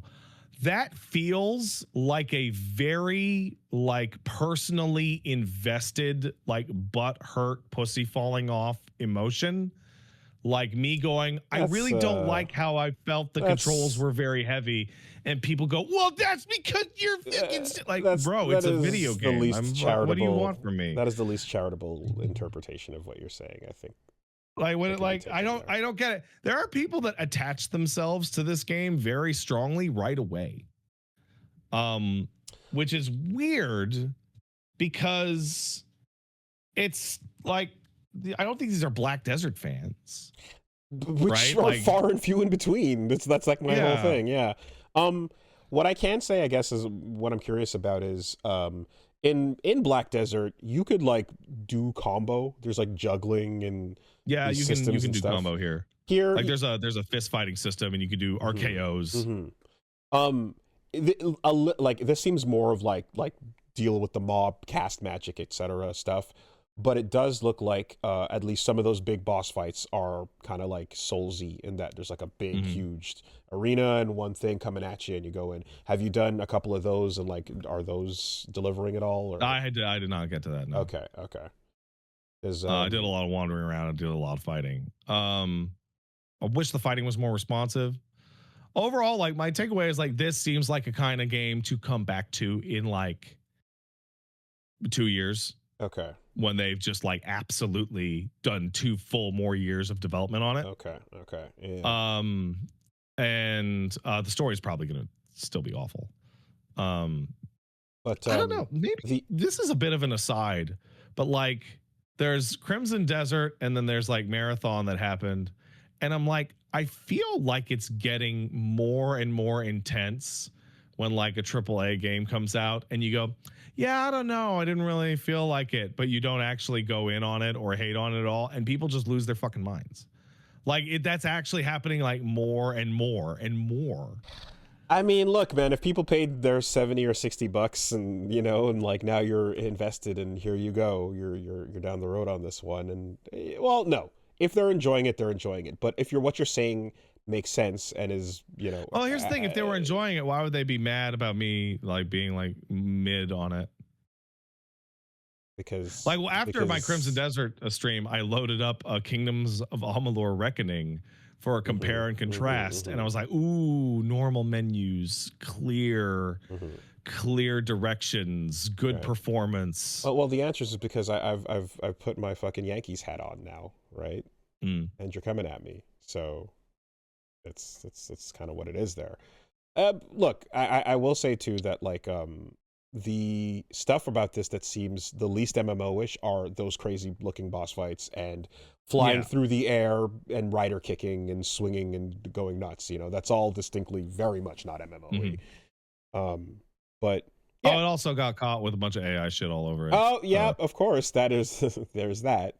Yeah. Which I was profoundly unsurprised. So when I was talking about the story, when I was going through one of the cutscenes I was like, this whole cutscene feels like it got written by ChatGPT. Oh boy. Like written, like the storyline. So here's what fucking sucks about how that got handled too, right? Because like, yeah, people found these assets that were AI generated, and then came the response where Pearl Abyss was like, these were made for pre-release, prototyping, and were not meant to be in the final build, yada yada, right? And so it's I've seen some of them. They're like hideous and god awful, and like they definitely don't look like they were supposed to be in there. I saw a horse with like 3 fucking legs behind it or whatever, like some weird shit on like an old. Yeah, that painting. horse one's probably the worst. The horse one looks so stupid. So what sucks is now it's like between their answer and previous ones are like, okay, so now the template has been laid down, right? Yeah, Expedition 33 absolutely set up the game plan for everybody else. Every answer is clear from this point forward. It is, we used it for prototyping, not for final release. It was not. And we meant used to it be a seen. long time ago because the game's been in development for 6 years before we knew it was bad. People were never meant to see this asset, And so whether or not that's accurate or not, that's gonna keep. That's gonna feel like a rock solid ironclad excuse for at least 2 or 3 more years. We've laid the gauntlet down, and we have a framework to talk about. Oh, you caught our AI assets. I mean, this is a little bit of technically, this is a little bit of Rockstar's as well with the hot coffee back in the day. Yeah, it's like, there it is. No, but you weren't meant to see that. Yeah, but there it is though. But I'm now just wondering, like, do we hit do we flip the counter? Do we keep track now? Where how many times is this going to be the excuse that's used right out of the gate? It's going to be the excuse every single time. It feels like it. It feels like it. We now have a template in place, which can also be AI filled, mind you. Yeah. Okay. Yeah, overall, it's fucking super weird, and it controls very poorly, but there is a lot of stuff. Even from my limited time with it, I could say that Crimson Desert is just like a fucking chock full of oodles of fucking shit. It needs more time in the oven. It needs a fairly significantly more amount of time in the oven. So this is all, I guess, not surprising, because when I think about how, again, from the impressions I got, and then afterwards when people tell me about with Black Desert, there were problems, and that continued to exist there. And so I don't know that, like, the amount of attention that kind of came towards this, there was a lot of buildup and promise that I don't know that were ever demonstrated that they could deliver on it. Certainly, it got kind of like lifted into I guess a bigger, onto a larger stage.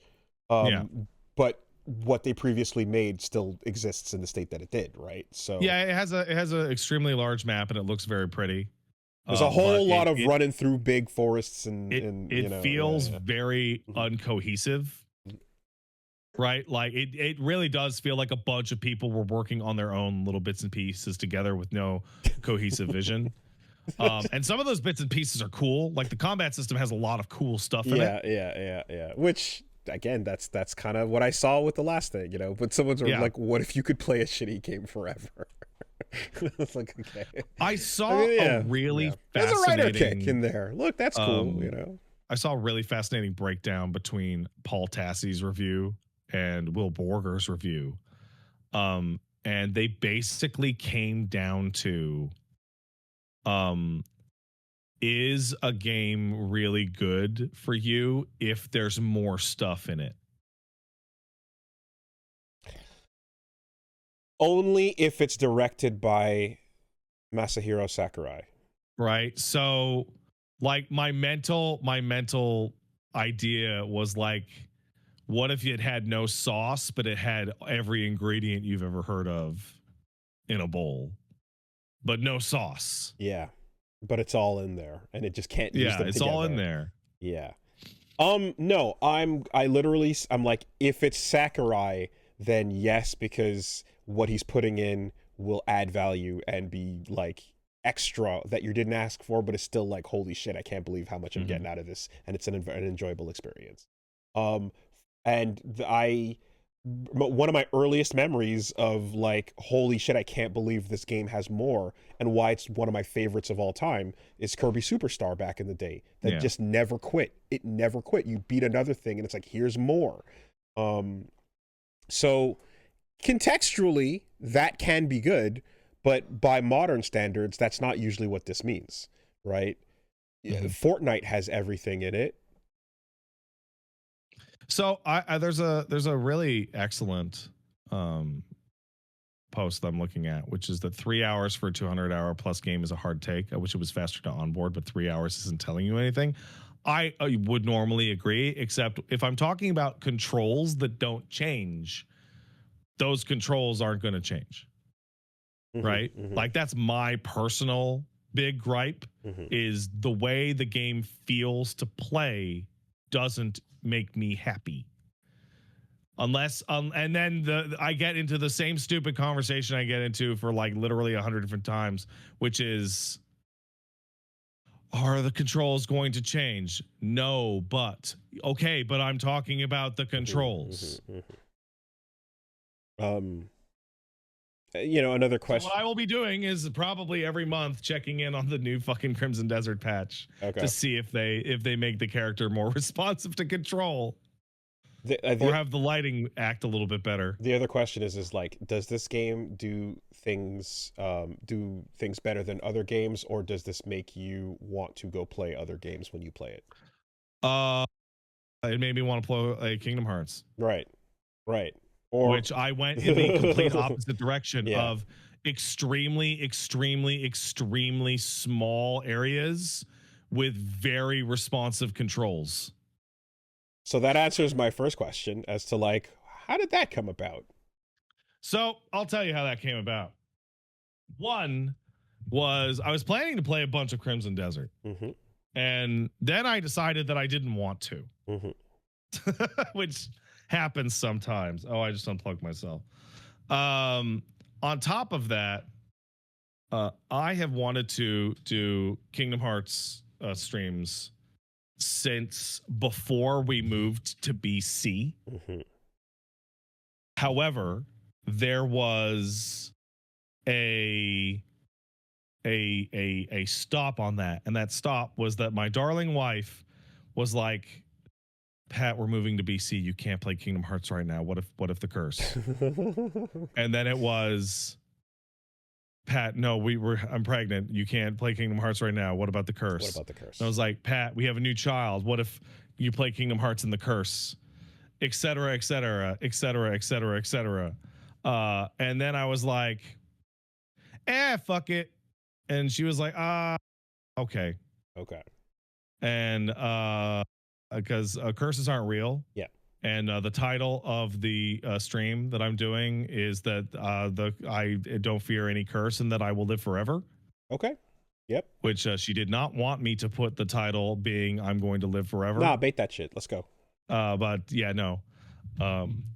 Come at me, ghosts. I don't care. Tempt fate and then Nord it. So I load up Kingdom Hearts. Guess what? That first session, super cursed. like cursed like a motherfucker. Like just absolutely crazy. I was in the pre-stream just chit-chatting, and my Windows audio codec bugged out, and I lost all audio from every source. Amazing. And I was like, this is literally the first time I've ever had this bug happen in my life. Had to turn the stream off, restart the computer. Okay. That wasn't super good. These are the new ports? Yeah, these are the new ports. Okay. Start playing the new port on PC. Okay. it's the cutscenes look really bad because they're in 30 FPS and I'm running at 140 FPS, but okay. Play for about 2 hours, lose the fight to Squall, walk into a save point, game crashes inside the save point. Oh, man. Okay. One of the most debilitating, scary type of crashes I've ever seen. I was inside the save point and I hit the button to turn on the save point and the game just bam to desktop instantly. Okay, fuck it. Download the PlayStation 4 version. Wow. I have the collection there as well. Mm-hmm. Let's just immediately redo everything I just fucking did. Great. Return the and slab, from bro. that onwards, return the no slab. curse. Okay. And I also saw that like you fucking hammered the shit out of it. Yeah, I think I saw 9 parts. Of last night, I have passed where you and Matt were in the LP in 2 streams. Okay, yeah, you did like 15 hours or so. I did 18 hours. Yeah, something like that. Okay. Maybe 17. I did a bunch. Yeah. I did a bunch of Kingdom Hearts. Well, I will say that is definitely a bin behind glass over here for me as well. At some point, I was definitely wondering, when to pull that. Still got some other shorter things, but I'm going to at some point revisit that as well. But so the trick is, by the way, the game's actually pretty short if you stream it in 10-hour bursts. Yeah, that's not possible, especially with the co-host. It's just completely not possible at all. It totally is. Like I saw the fucking, the AT or whatever. I'm like, this. I refuse to be compared to the shit you do, man. I refuse. I absolutely. That's crazy. I completely can't do that. Yeah, you can. It's easy. My God. But anyway, at some point, I'm gonna have to go figure out what the fuck is happening in this franchise, because you are revisiting, but you have already played all of them. Right? Okay, so I'm half revisiting, half not. Right. So I played Kingdom Hearts, the original game, back in 2003 or 2004, whenever the year came out. Mm-hmm. And then I played Kingdom Hearts 2 the year it came out. And that is it. Okay. And I played a couple hours of Birth by Sleep. Okay, but not 3. The year it came out. So 20-ish years ago. Okay. I played the not final mix version. So loading up Kingdom Hearts 1 now. They fixed the camera considerably, though the camera's still pretty bad. The final mix stuff is actually a much bigger deal than I originally thought it was, because I thought it was just like, oh, there's some new super bosses or there's this and that. They actually like totally redid the entire leveling structure of the game and added like a ton of finishers and abilities that just didn't exist that make the game a lot more interesting to play and replay. Okay, so it's like a big Royale or Fest style update. Yeah, it's the final mix is the re-release that has all the new shit in it. Right? Man, Kingdom Hearts 1 is fucking awesome. Sora's design looks like shit. And a bunch of the boss fights are complete garbage. I can't see it anymore. It's been. What do you mean? Like, I can't, the whole, it's too much a part of internet culture and the zippers and the thing, and like I can't objectively see the design like with fresh eyes anymore. Is that like, it's just too. Which one? Because there's a bunch of different ones. Okay, I'm thinking of the Sora from the first game with that the with red and the big gigantic yellow shoes and the big Disney shoes. Yeah. No, he looks fucking shit. He looks awful. He looks like a knockoff Mickey Mouse Cloud cosplayer. Like in the second game, he starts wearing black and he's taller and he's better proportioned, and it's like a night and day difference. It's like when Gon fucking takes his shirt off. Well, they also go. I mean, that's also where the series is. I guess is starting to, like, you know, the teenagers are getting a little older, so it's getting a little darker, and we're approaching that parking lot, right? Absolutely. The Kingdom Hearts 2 design onwards is pretty good, but that first one looks like fucking shit. It's bad. And then I'm playing through a bunch of these boss fights, and it's like, granted, I'm playing on proud mode. I'm playing on the hardest difficulty. So the game is, and I'm playing with the XP curve set to dead of night. I don't know if I'll have to see, but I feel like I might want my dumb, goofy, cartoony Disney shit more than I want my leather X-Men outfits. You know? Oh no, he's not wearing leather. He's wearing like a same version of the same outfit. It's just black and yellow, and he's taller. Yeah, and I do feel like by the time I saw the stuff from 3, he just looks like a real person. You know? Yeah. But you know, I'm also the person who thought that, like, Cloud with the cape and the bandage on the Buster Sword was cooler than the Advent Children Cloud. Awesome. He looks awesome. And then they fucking went with the other design, and it was like, oh, you fucked up because you had the coolest Cloud. Well, so they wanted Vincent in that game, but they couldn't get him in for whatever reason, so they just made Cloud into Vincent. Okay. Like that's literally why it looks like that. That's the compromise. Okay, I see. So yeah, no, I'm playing on the hardest difficulty, which is called Proud. And the reason why I'm playing on the hardest difficulty is that I play Devil May Cry games. I can do it. But the other thing is that playing on the hardest difficulty means that you don't have to do mini games to get the secret endings. There's always the secret ending, and some of them have the secret ending, which is the cutscene that shows off the next game. And in order to get those on normal mode, you have to do like every journal entry, get all the Dalmatians, do every mini game with a high score. And if you do it on the hardest difficulty, the only thing you need to do is beat it. Okay. And they just give you the rest free. Okay. Yeah. So I remember when Kingdom Hearts 2 came out and people were playing it on normal mode instead of proud mode. And they're like, it is unironically easier to get the ending on proud mode because one of the mini games is so hard. Yeah, well, it's harder than the hardest boss on proud mode. Well, beating a hard boss that's really, like, that does a fuck ton of damage and is very difficult is at least more engaging than collecting shit.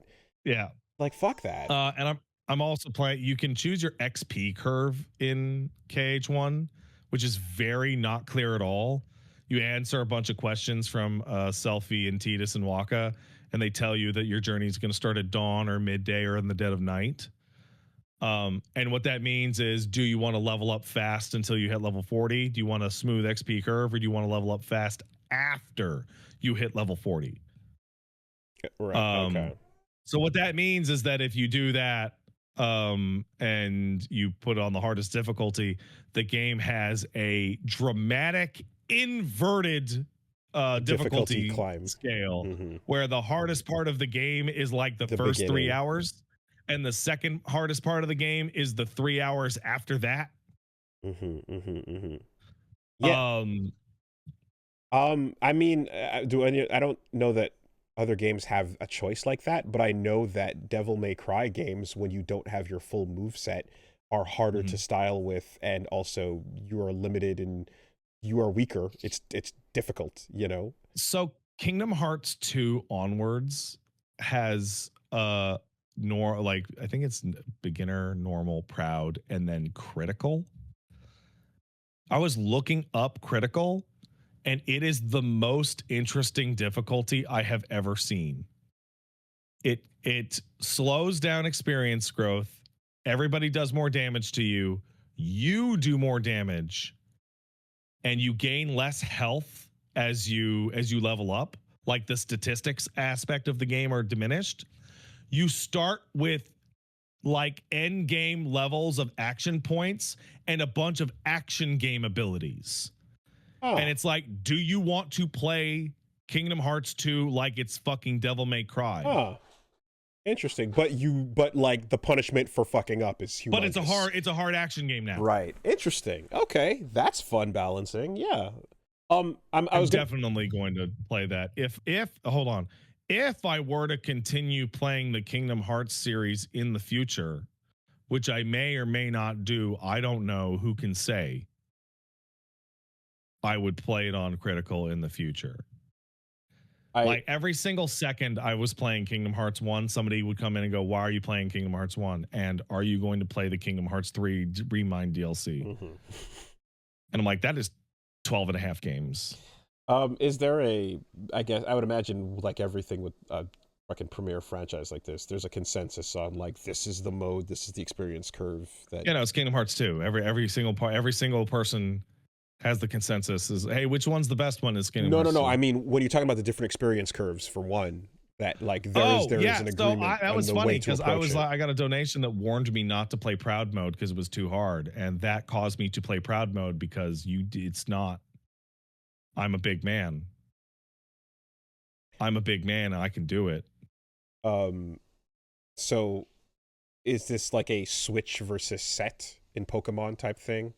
Or I don't know what that means. I actually have no idea what that means. You can choose between two rule sets in Pokemon, whether you can switch when somebody else switches, brings in their, after you knock out one of the Pokemon, or whether you're locked in place, basically. In Kingdom Hearts 1, it's literally just proud mode is like twice as hard. Like it's explicitly numerical. So I'm talking about the curves, the XP curve stuff. Oh yeah, no. So the curves is, do you want to coast through the game to level 40 and get to level 40 super early, and that's probably enough to beat most of the game? Do you want to have a more normal curve, or do you want to do Dead of Night? Because Dead of Night means that the beginning will be harder, but then you'll be able to rapidly get up to cap so you can go fight super bosses. Right, and so I'm saying, like, is there an opinion on which of those you ought to be doing? If you are going to hit level 100, starting on the slow XP curve is advantageous because you end up saving a bunch of experience in the long run. Okay. If you're just going to hit that minimum because threshold the level cap's 100 and the break point is at level 40. So faster from 40 to 100 is more valuable than faster than 1 to 40. And if you're going to hit level 100. And is grinding involved? I forget if the game... Oh yeah, it will be. Okay. Yeah, absolutely. Yeah. So the natural curve of going through things without grinding is not going to bring you near that. Up to 100. No. Yeah. So Kingdom Hearts 1 does something that the other games I don't think they do, and it's really nice, which is one of the harder things that you can do is you can go do the Olympus Coliseum cups, where you run through an enemy gauntlet and then usually a pretty tough boss at the end. So I'm fighting the Pegasus Cup and it's quite difficult, but you get to keep all the experience you earn in there. So I failed the Pegasus Cup like 10 times in a row, and every single time I did it, I got a level. Wow. Yeah, okay. So I'm going to just keep throwing myself at the Pegasus Cup until I win. Right. Okay. Interesting.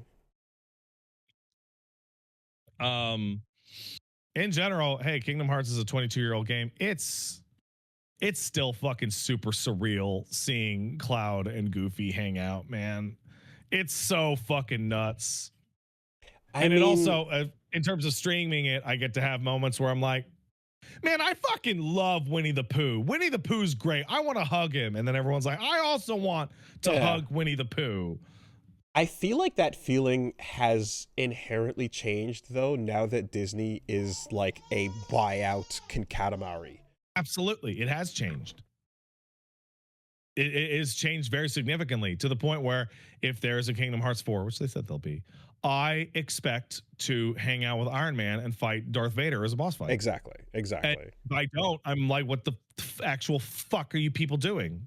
Like, Disney used to mean the mouse and the theme park, and now in my brain, it's the container for media. You know, it's a giant folder. Okay. It's also a fucking super solid action game. Yeah, it was fun. Like, it's an action RPG. it's definitely more action than it is RPG. That I was surprised from playing that beginning of it. Just like, oh, you're swinging buttons, you're flying around, you're doing air combos, and you're basically psycho crushering from enemy to enemy, and Absolutely. you know. And it has a voice cast that I'm like, wow, you guys really, really, absolutely fucking swung for it on this voice cast. Lance Bass and Haley Joel Lance Osment. Bass, Billy Zane, almost every Disney villain reprising their role, including like Maleficent and Jafar and Ursula. Just absolutely. And Haley Joel Osment as fucking Sora. Wild. James Woods took time out from hassling girls at his local high school to come voice Hades again, where he does a really good job.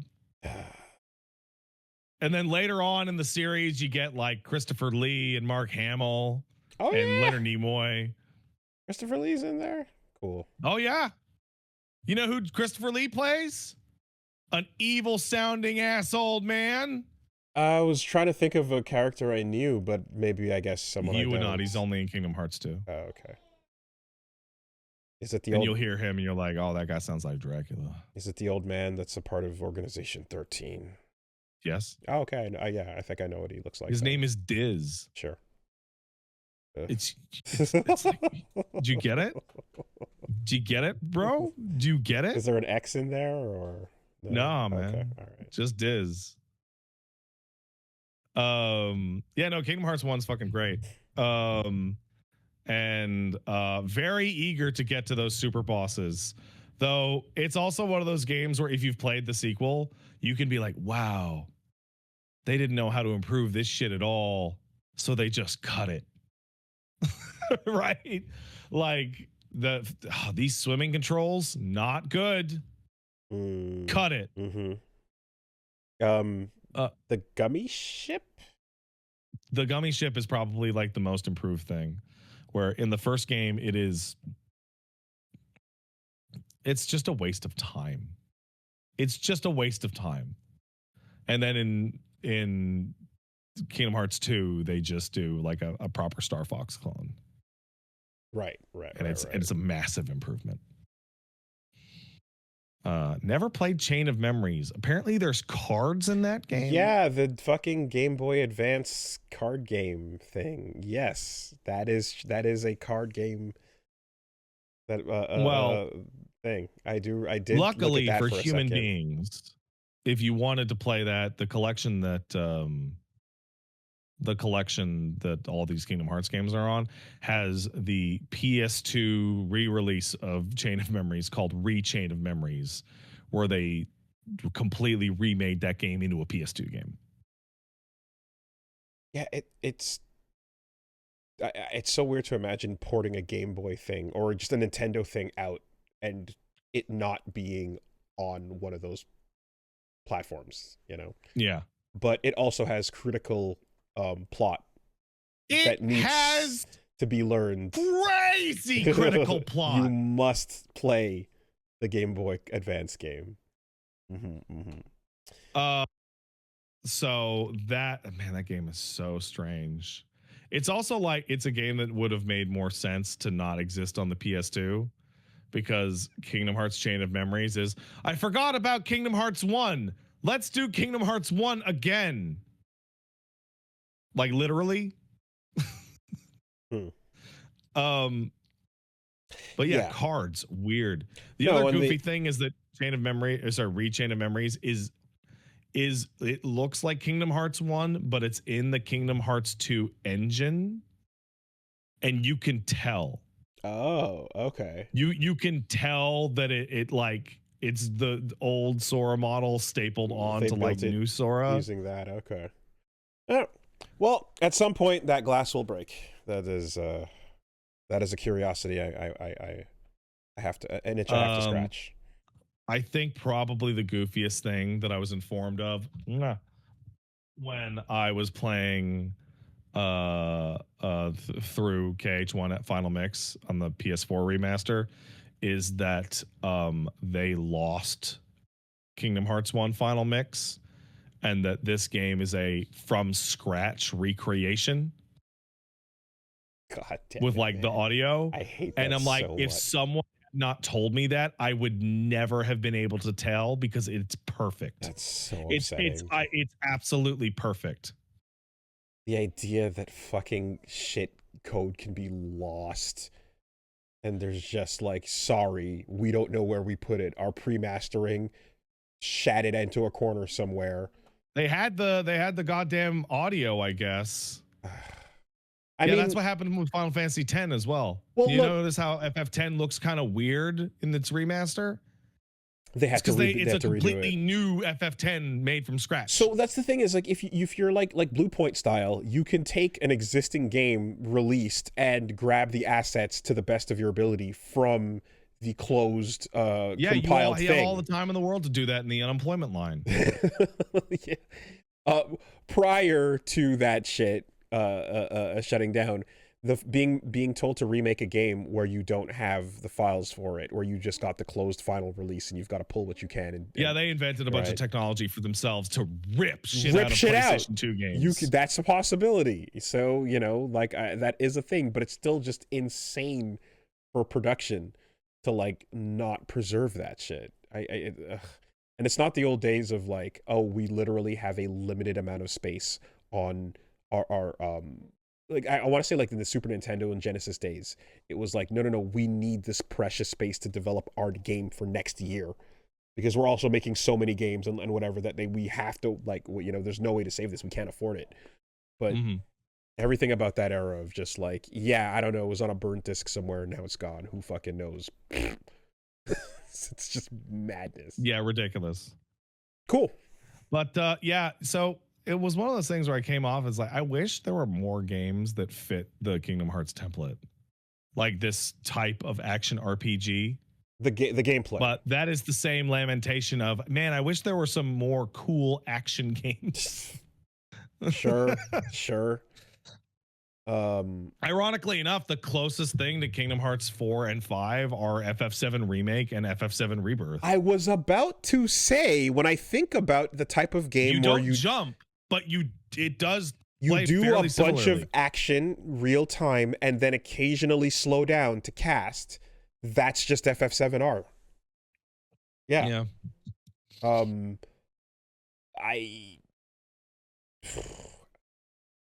Yeah, I can't think of anything else that like gets as tight as or as close as that, you know.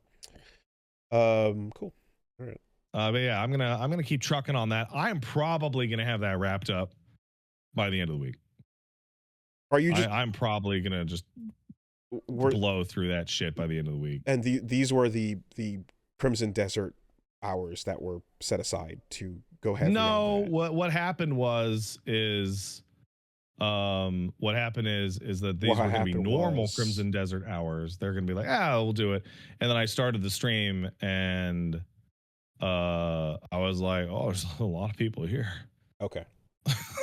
I should just keep going. Yeah. Okay.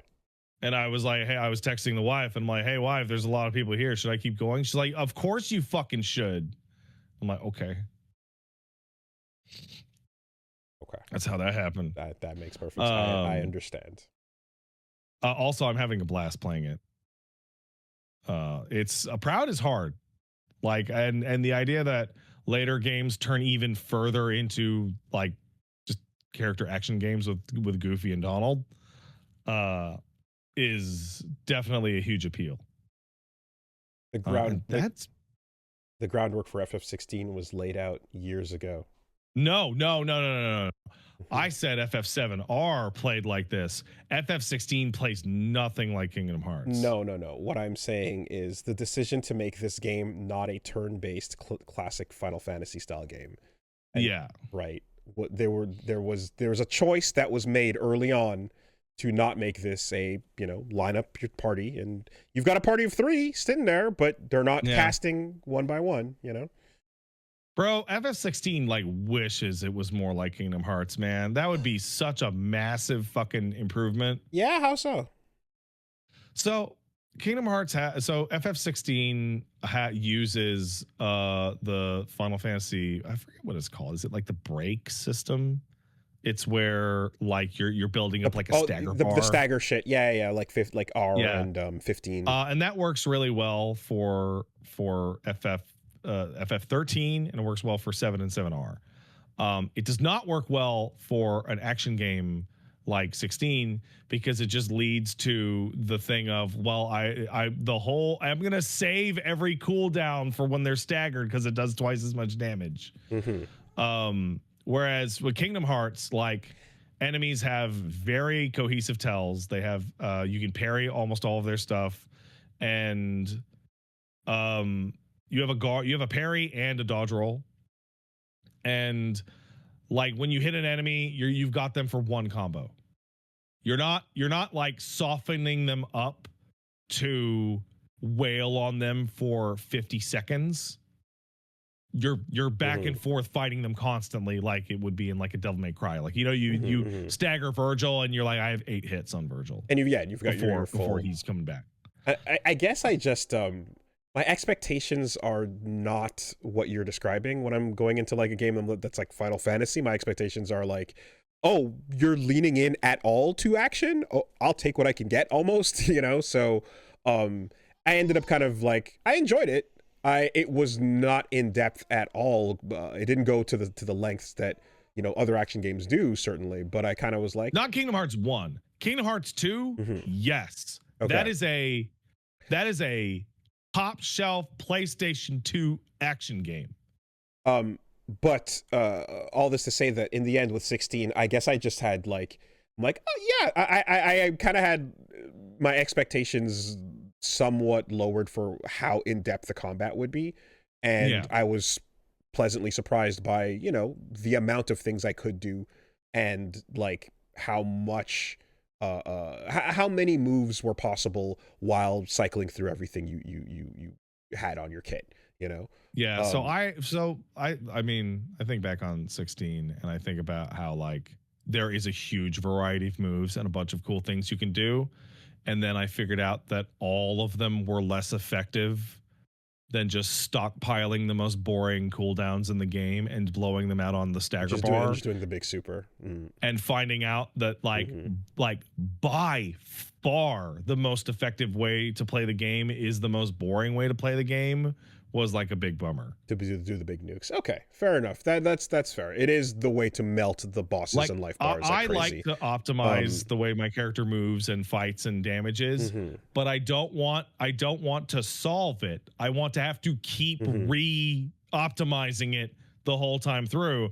And then when I got to 16 and you get Odin, and you're just like, nothing's gonna touch this shit. That's fair. The reason why the enjoyment I had though was just basically like every time you hear me talk about what's an example? Recently, I was describing how Romeo is a Dead Man was a game that was very basic in what you could do, and that you could shoot, you could swing light, you could swing heavy, you could dodge, and that I wanted a little bit more to the combat, and what 16 was doing was what I'm describing, is like they could have made that a much more simple bear down list of things you could do with each icon, but having a move list and having a lot of different things, combat options, was like, oh, thank you. It's nice that I can do this in this game, as opposed to not at all. You pull out an icon for one big spell cast and then it goes away, type of thing. If you want a Final Fantasy game that has really excellent action combat, that you have like a bunch of different options,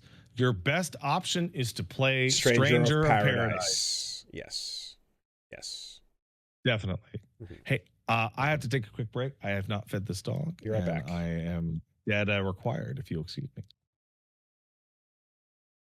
All right, let's take a quick word from our sponsor, whom we love. This week, Castle Super Beast is brought to you by Shopify. Hey. That is the solution for your online business. If you're somebody who's trying to figure out how to get a shop off the ground, if you want to get started, if you want to sell anything, or if you've already established your online business and you want to figure out how to make it more efficient, how to smooth out the hard parts and do the stuff that's really complicated, then Shopify is the place to go. It's the e-commerce platform behind millions of businesses online.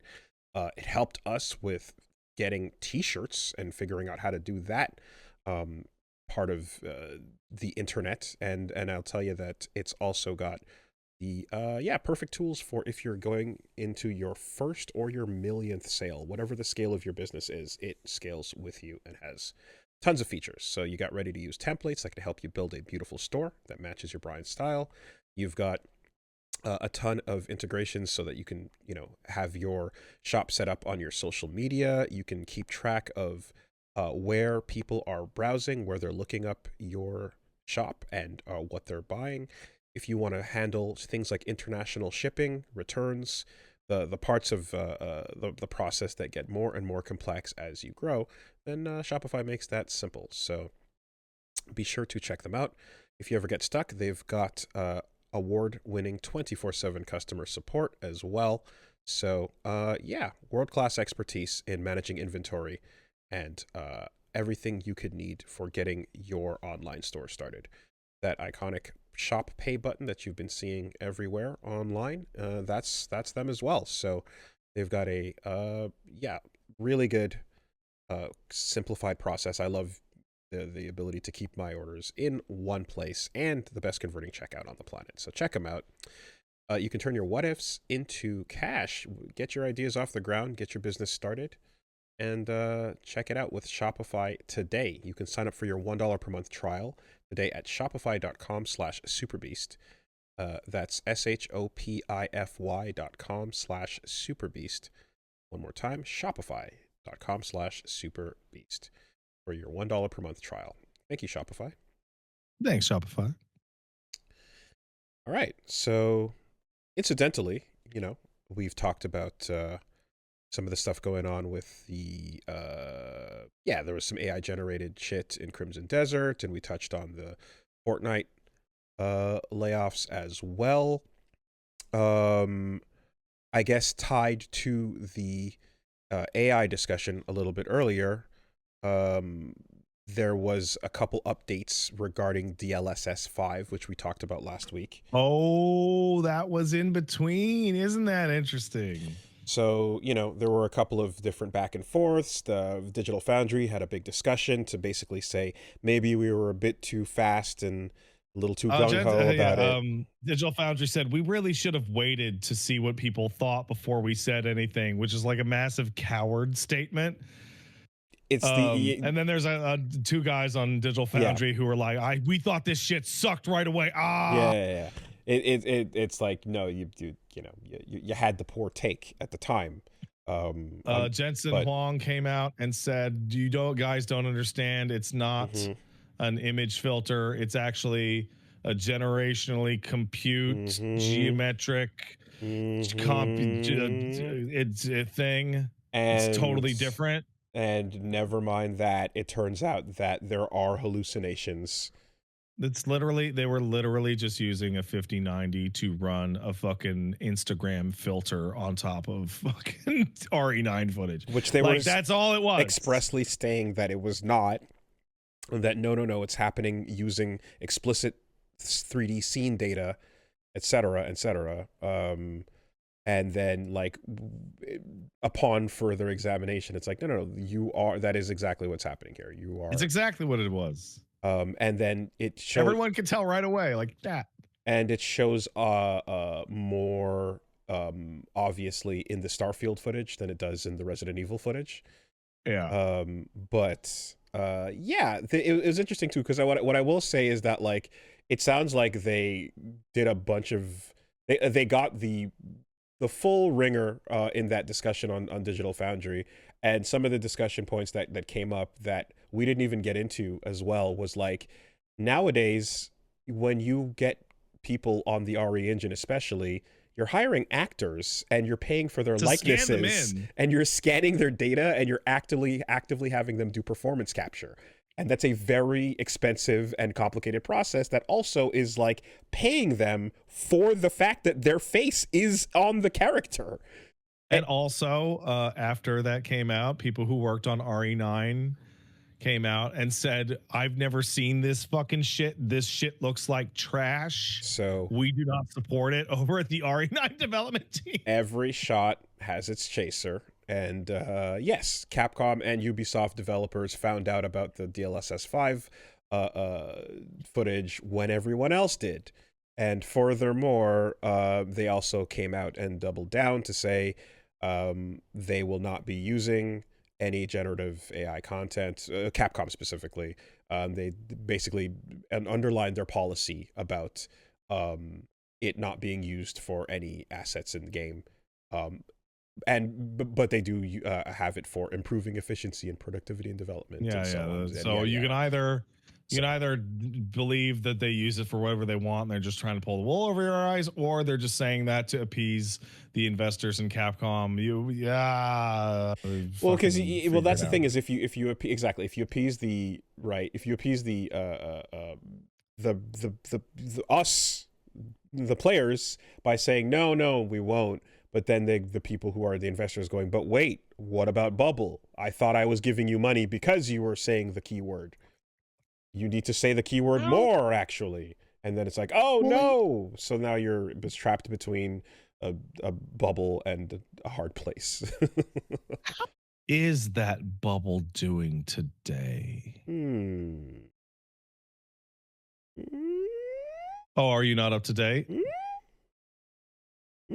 Gore, Sora, you don't look so good. Disney exits OpenAI deal after giant shutters Sora. Hey, Sora is just dead now.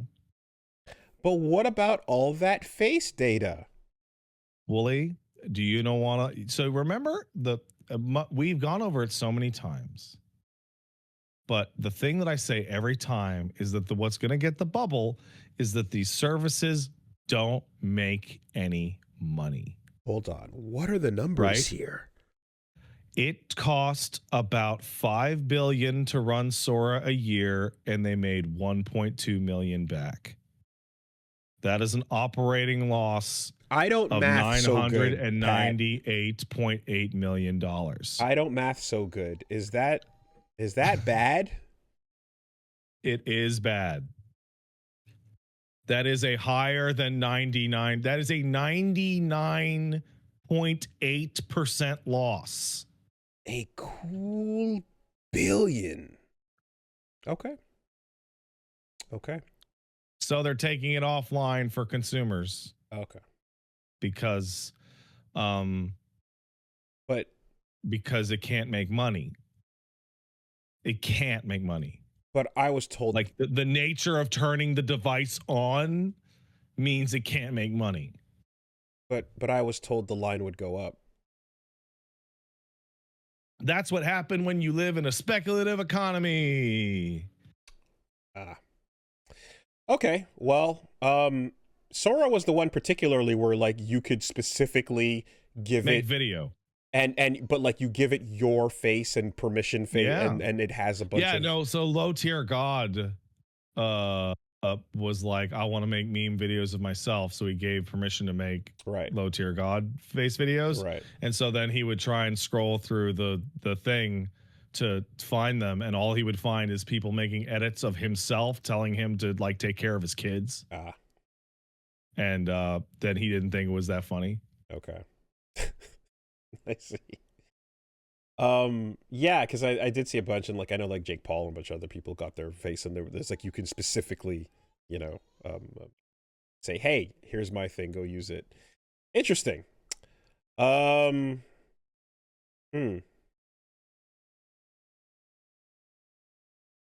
Just gonna hold my tongue on the rest of that, but I mean, you can hear the baby crying behind me, right? Yeah, it's crazy. That's nuts.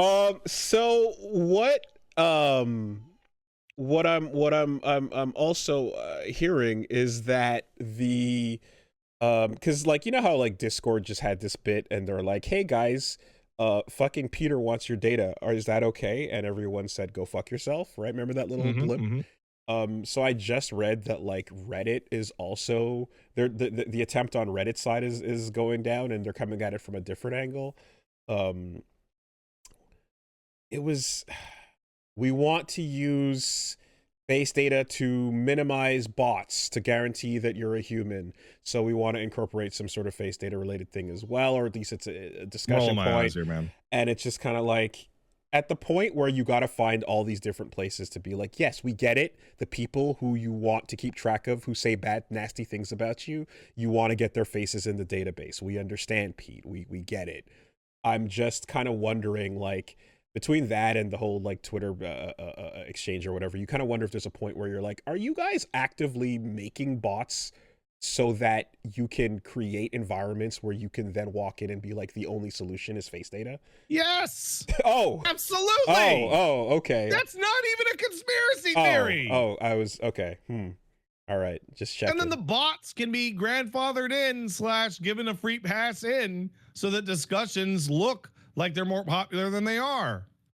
Got it. Okay. Wooly, there was. Do you remember when TikTok was banned in the United States for one day? Or like TikTok was just off. Was and wasn't and then was again. Yeah, it was gone for like 30 hours. Yeah. The random US dick rider political comment that flooded every Canadian video just fucking disappeared for fucking 20 hours. Suddenly just evaporated.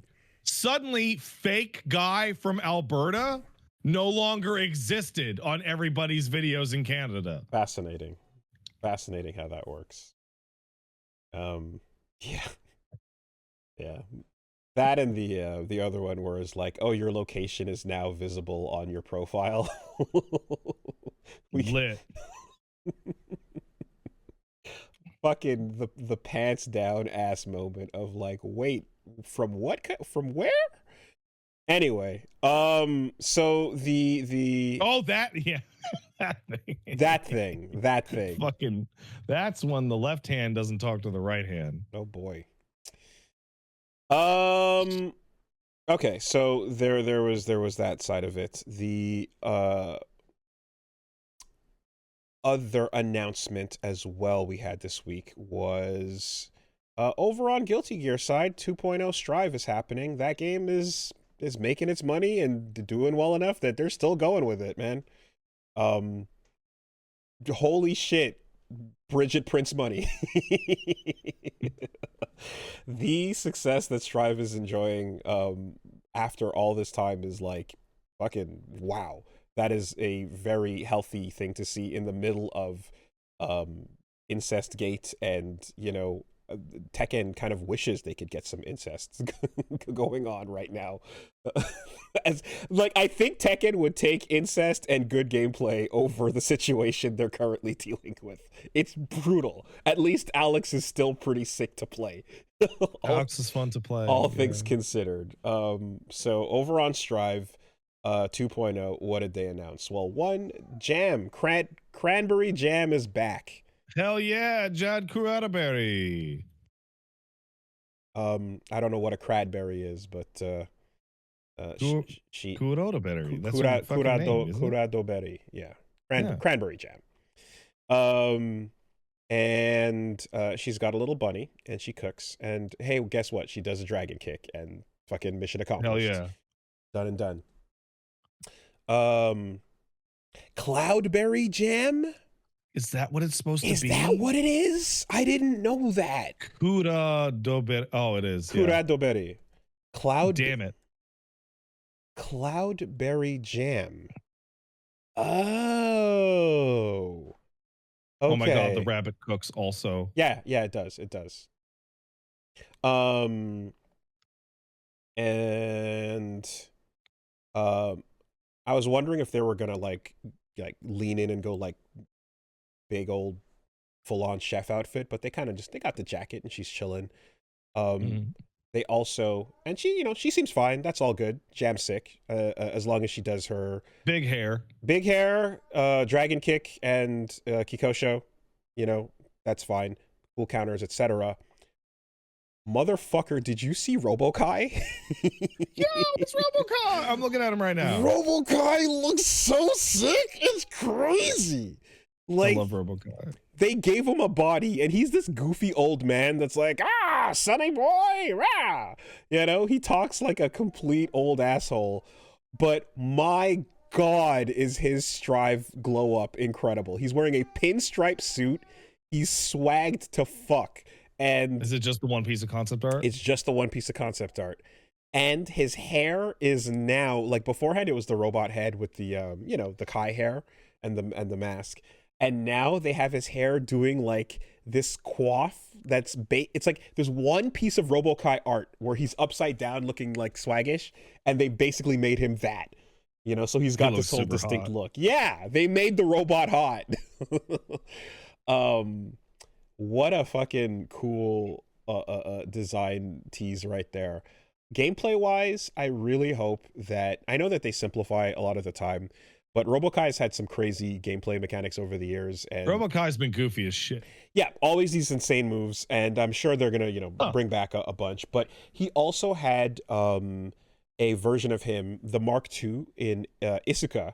There's a RoboKai that basically is a story mode character that can go through the game and learn a bunch of wacky moves that the regular RoboKai never learned.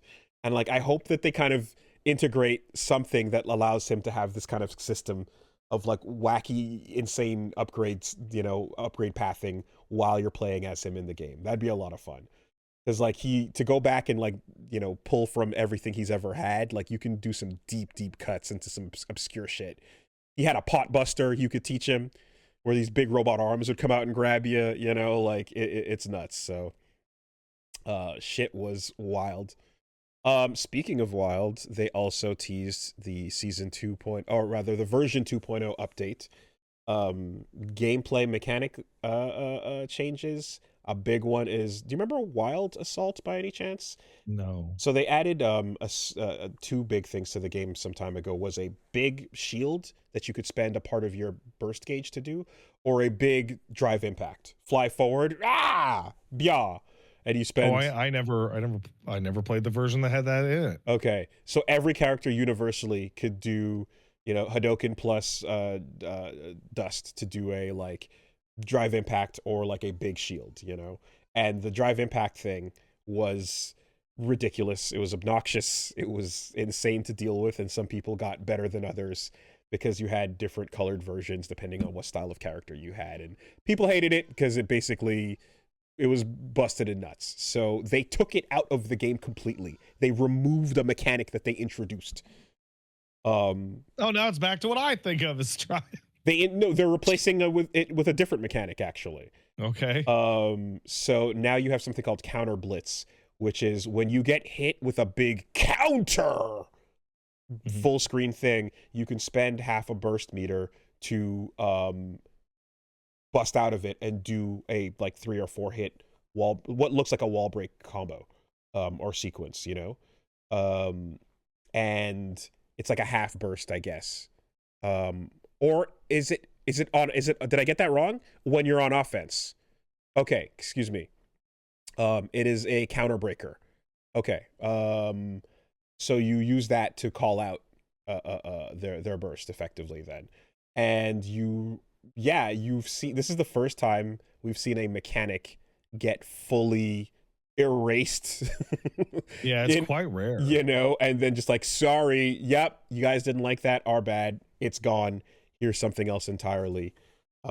Street Fighter 6, take notes. It's okay to erase things. We can, you know, just they have the words like Wild Assault just kind of get changed into the new thing, and they showed it off, and just like that, the memory's gone. You know, so we can do that. What do you want removed from SF6? Just have Patricia just get to just turn. Oh, that's not a gameplay change. You can't change that. No, okay. That ship has sailed. Okay. What if you just put everything on Tom? You know, just blame him. He raised them wrong. You can blame Tom for all of it. They were like hugging and kissing, and he was like, "Good job." Yeah. So yeah, RoboKai coming up next, and another 2 characters, and then that big change as well. Not to mention, you know, some skits, some other stuff, and the most important thing you can have with a new Guilty Gear update, new artwork in which that beautiful butch lesbian that you thought and retweeted turned out to be Soul Bad Guy from Guilty Gear again. So there's a new piece of lesbian Soul Bad Guy art. It keeps happening. It keeps happening. So specific, dude. That's so specific. Every time.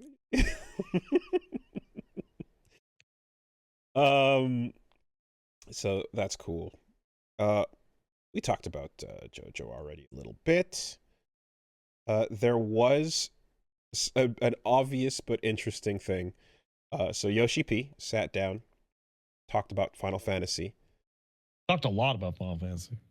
And pointed out that people are having, younger audiences are having a hard time engaging with the Final Fantasy series because the release intervals are so much longer these days.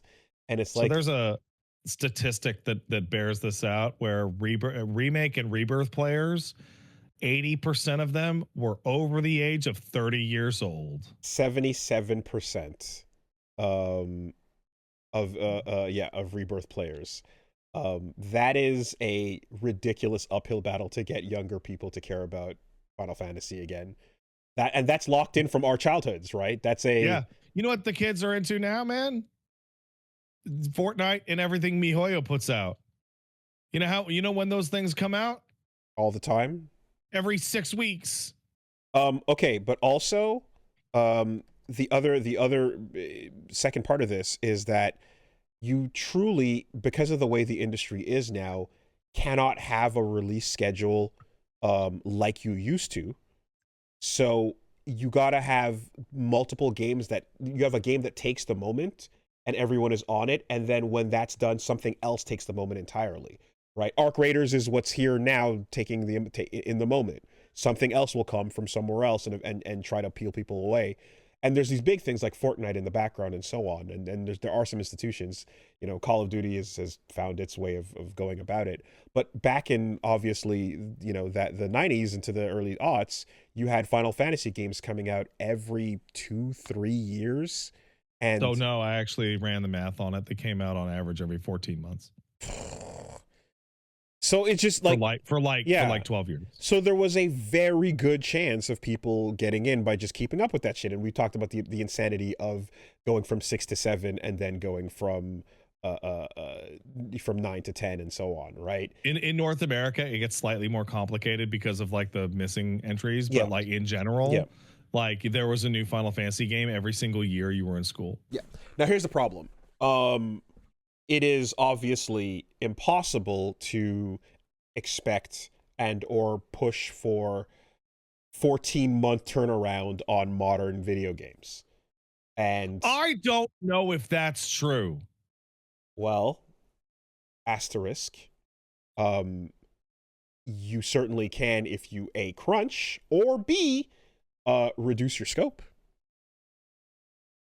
But Obsidian released a buggy fucking pile of shit, but they turned New Vegas around in 22 months. It feels, if you made fucking smaller games that were shorter cheaper. This is where I was going. Is just also RGG puts out a game every 9 months and using the same engine and they just reuse the same shit every single time. No, it's the story of the fucking podcast, but it's just Quadruple-A bloat means that you don't get to have that type of turnaround that builds that type of love for a franchise over time and such, because it takes you that long to do the thing. And I would say that Final Fantasy is hardly the only franchise that experiences that, right? Zelda is another thing where it's there's usually 2 Zelda games per platform, but the life cycles that Nintendo has been going through have slowed down significantly. So you don't get to go through as many Zelda games as we grew up going through, certainly. Nope. So anyway, all this to say that when it comes to the ability to make, I guess, a sustainable franchise, if you're still gonna always go for the massive, the AAA size or the Quadruple-A size, then this is going to be a continuous problem. But the way that a lot of people that they're trying to capture now, that in this article they're describing, those people have grown up playing a thing and then have moved on to the next thing that came out, and or the next thing, you know. So I did a massive Blue Sky breakdown of like what years things would have come out. And the long and short of it is like if you played FF15 halfway through high school, you might have been like cruising through university by the time 16 came out. And like that's an era of your life away in distance. It's too much. Right? Yeah.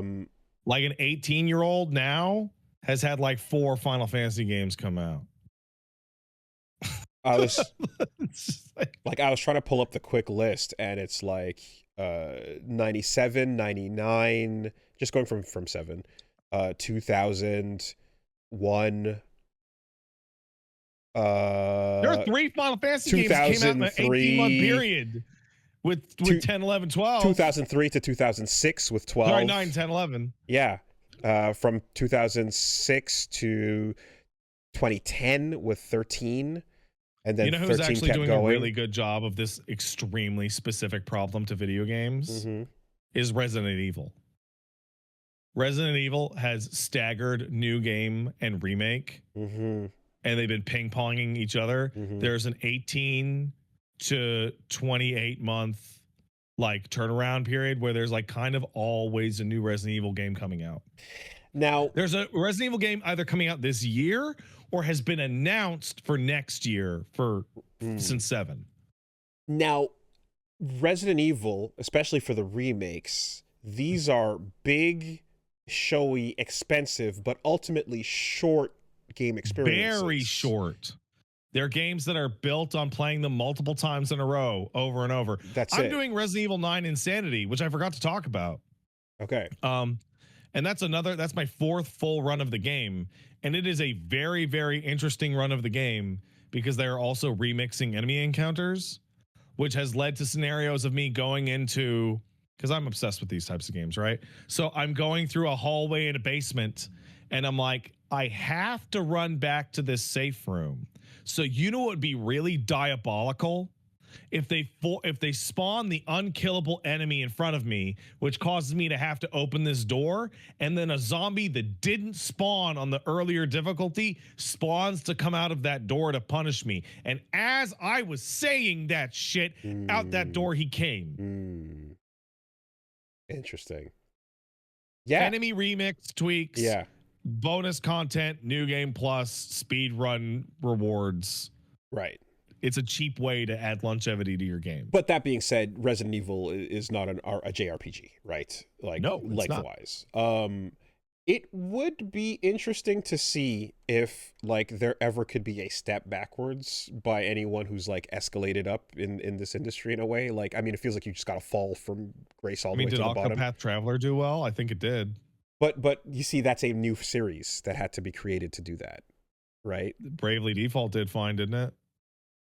And Bravely Default might as well just say fucking Final Fantasy on it. And that was a coming back from the dead, though, wasn't it? Yeah. Yeah.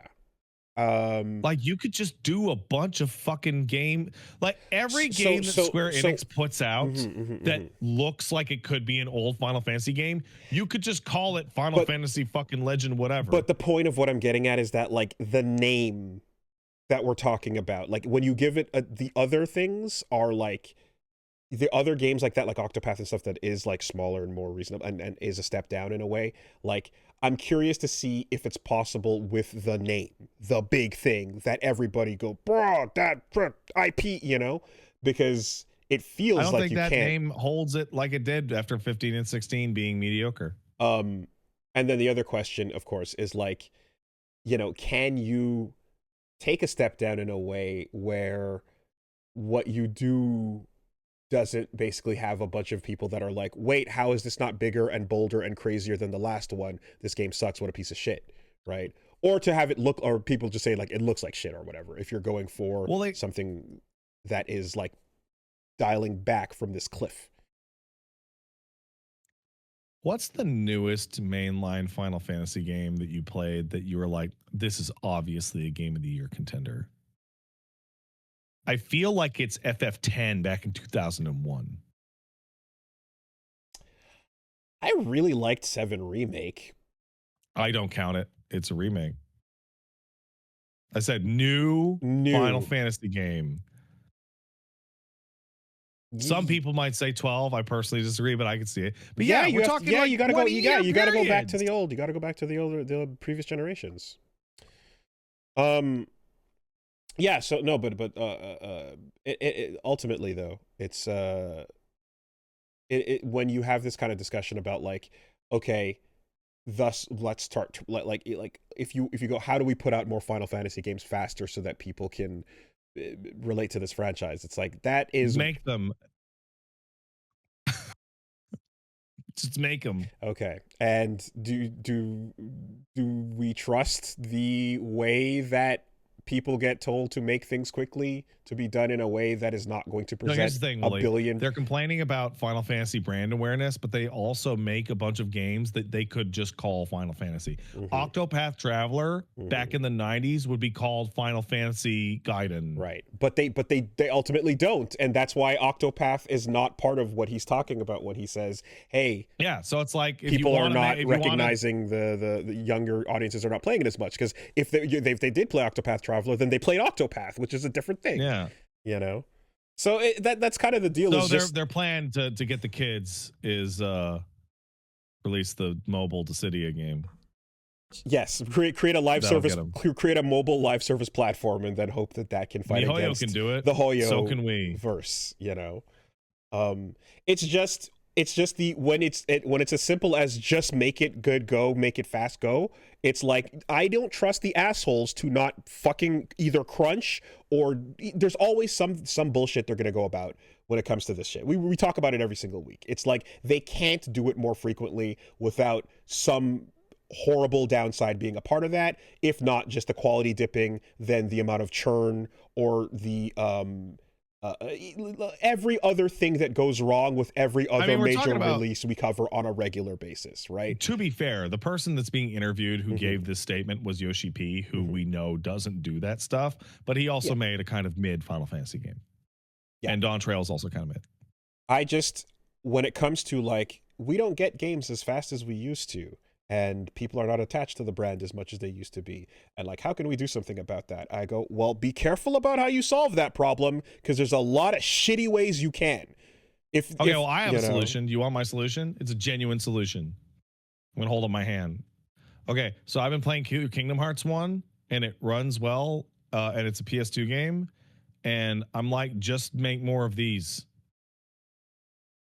The PS2 could have been the technical end. I fucking of all wish. Video games, and it would have been better for everyone. Yes, and so that, what you just said, is what I was saying before, where I was like, the step down, what would that look like? If they made a game that was what you just described, that's exactly what I mean when I say a step down. And I don't mean... just make PS2 games. And I don't mean a sister franchise game, a new name, I mean like literally call it the same IP name and put it out there and go, yeah, we're doing this.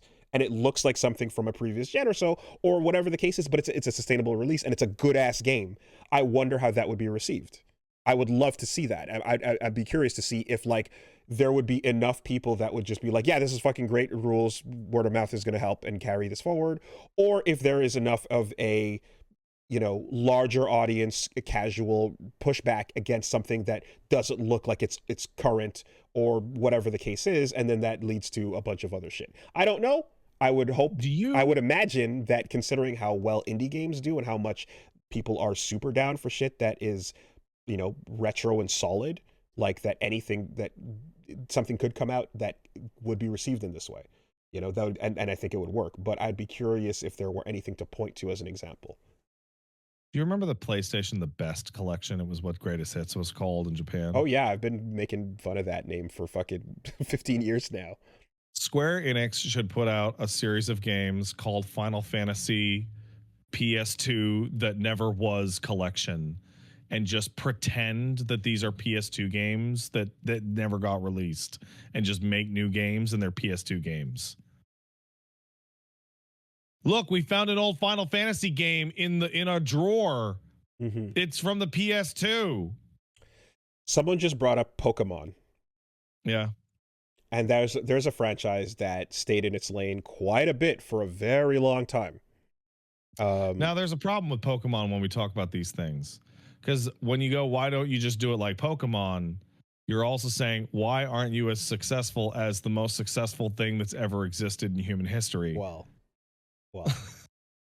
well, yeah. The ridiculousness of trying to. No, you cannot be that. You're not. But it's more so the point of how often will a Pokemon game get released, and does it look like the current? How far from the first gen Pokemon game is the current release compared to how far these other franchises are with the 5, 6 Oh, they come out year like gaps, that, etc. like bam, bam, bam. Right, and they pretty much are like, they're not pushing the envelope that much. In fact, I want to say that those recently we started seeing some of those games where they're like, okay, this is a 3D game, okay, this has some more action mechanics, etc., the stuff that we've been talking about.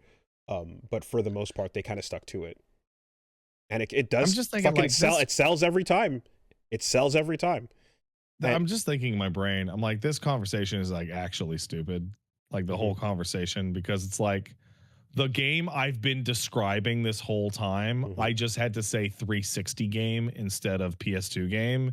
And then they released it last year for $40 and it was called Expedition 33 and it won every award. But that's the point. Like Expedition 33 is, and they made it with like no money and like 30 people. Expedition 33 represents, like as we've said many a time, a perfect medium space that you can actually sustainably execute on. And like, just do that with critical acclaim, and with the fact that shit's done well and it plays well and everything, you've got a fucking amazing legendary thing on your hands.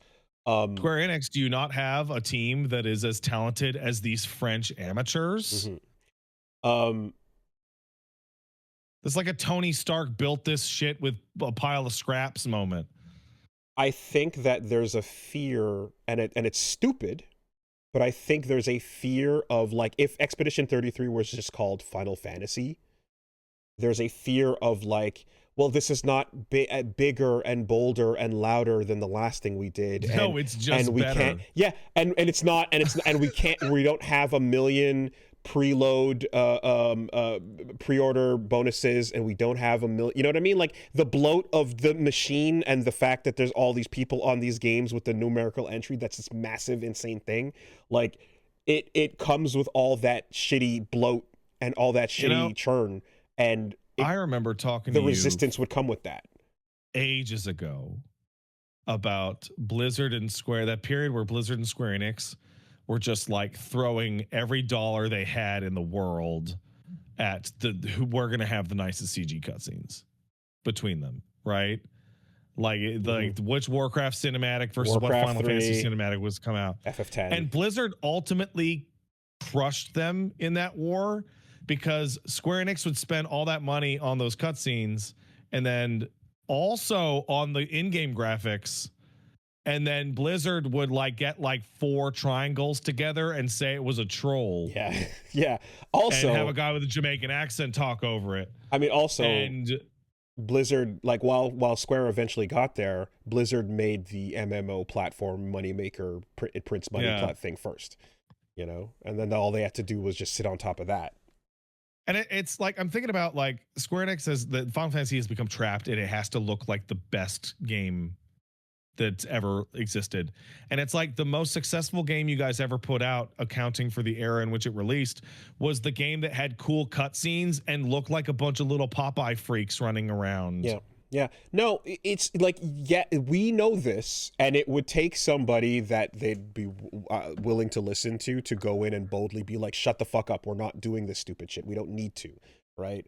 But there's a prison that they have created of, we are AAA, we must be AAA, we are every time bleeding edge of AAA. We have to hold this seat, and everyone who's like in that, whether it's an Assassin's Creed game or any of the COD fucking blops, or like anything that is in that space, it feels like there's just this invisible, like, not real prison of, we must always continue to be this bloated. This is what a video game is, and this is the only way that casual people are going to buy and get our game and talk about it.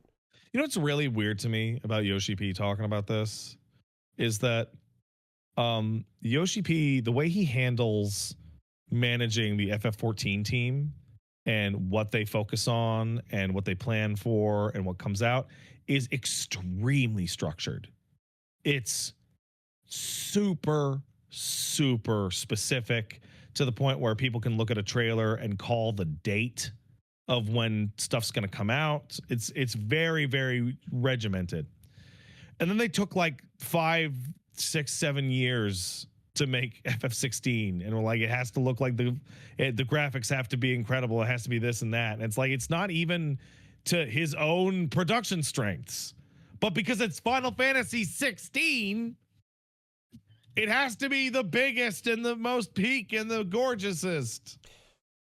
So the silver lining that I can envision here is that the Quadruple-A mind prison, if it continues to exist and destroy whatever is inside of it because none of this shit is sustainable and it all burns down, then fine, smaller games from smaller studios and indies and such that are coming up that are getting more and more known can then, like Crimson Desert, those can become series and IPs that the younger audiences can attach to and like, and they will execute and make things that are smaller scale that they can afford to make, as opposed to trapping yourself in the fucking, you know, the stupid non-real pressure of like why you have to of making a game that's too big to be maintained, and then why you have to fucking fire 1,000 people every time a game releases.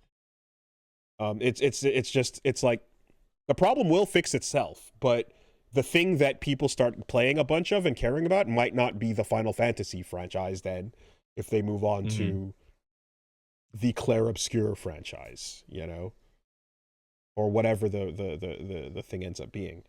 There is also a, like, I don't like 14-month like turnaround thing. That's like, that 14-month is the KOTOR 2 like god damn it. Well, the 14-month turnaround for Final Fantasy was Final Fantasy 1, Final Fantasy 2, Final Fantasy 3, Final Fantasy 4, yeah, etc. The 14-month turnaround also to me is fucking King of Fighters 11, or rather King of Fighters 96, 97, 98, and then you're like, you got some fucking bangers out there, but then not all of those were some years were way better than others, and on average, every 3 or so years you had a fucking good one. So, you know, I think the Final Fantasy development like nonsense is really summed up by the difference between like the production of FF7 with all its cutscenes and FF6, where they're making FF6 and they finished it so early that they had like 6 months to do the entire World of Ruin as a bonus.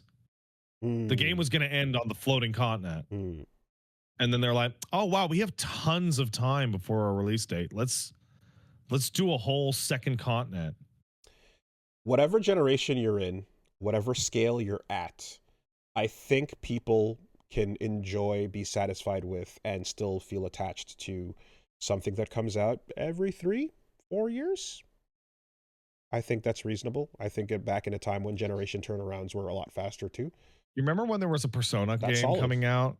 Or an SMT game coming out like every 6 months. Do you remember that? That highly specific period in 2002? One or the other. Oh, early aughts. I mean, like where they were like, hey, it's Shin Megami Tensei. Yeah. And we all laughed because it was like a marketing ploy, and it super fucking worked. It worked really fucking hard. And also, that was a time when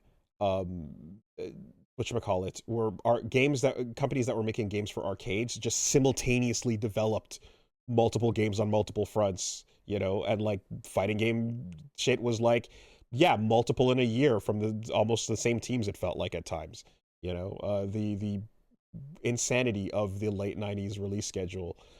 Not something that necessarily should be emulated or, you know, brought back, but certainly there's a happy medium we can find of like, yeah, a couple years working on a project and not blowing it too big or going for or making it too insane, and also keeping it affordable and keeping the scale reasonable, you know.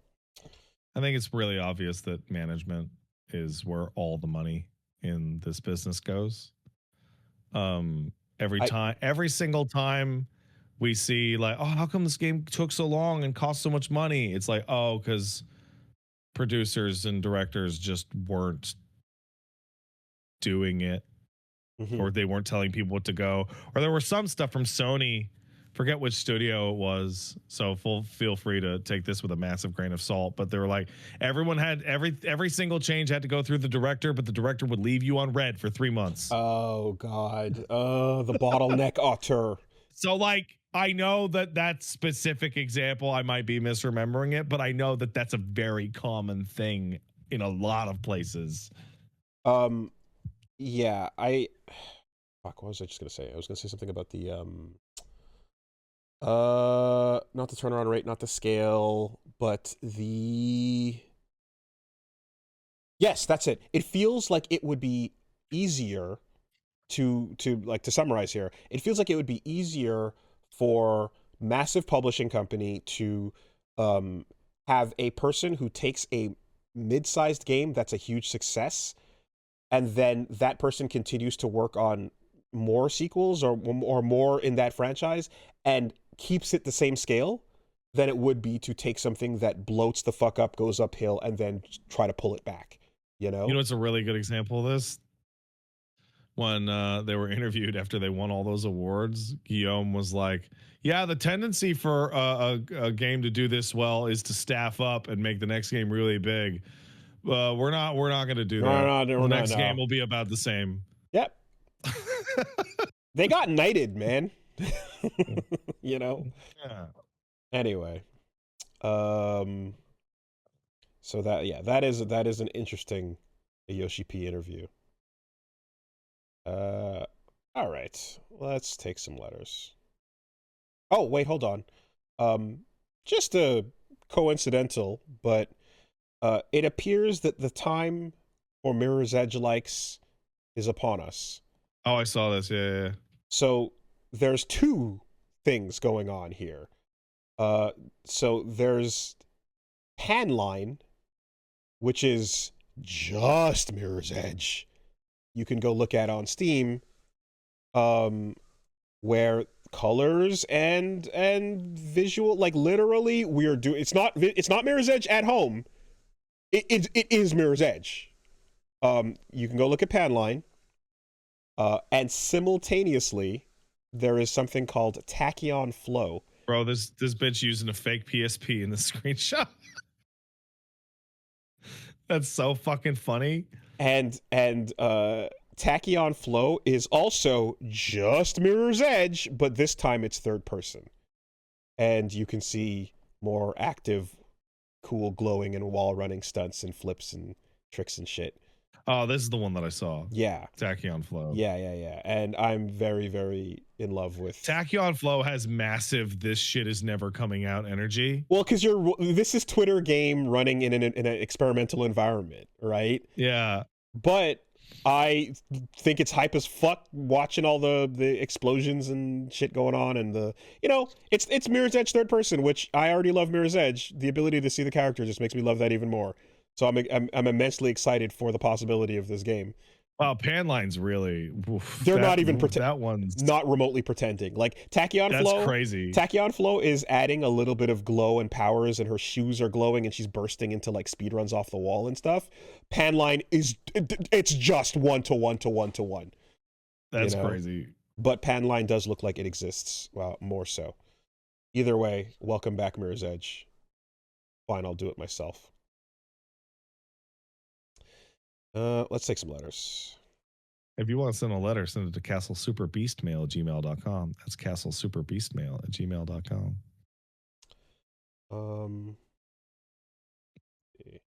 I'm looking at an article by Rich Stanton, published January 24th of 2025. Tim Sweeney says Epic is losing billions fighting Apple and Google because it can afford to. Jokes that, quote, we may run into serious financial problems after a couple more decades. Oh, no. Stupid fuck. Oh, yeah, no, Penny Parker's in Tokon. She looks cool. Thank you, Tron Bone. Looks cool. Welcome back. There's a chart to figure out if your character on that team is a Peter or a Parker. Yes, that was, yeah, the what was it? The Amazing Guardians? Yeah. Yeah. Penny Parker. Good pick. That's cool. Also, deep fucking random cuts with that trailer showing off the promoter.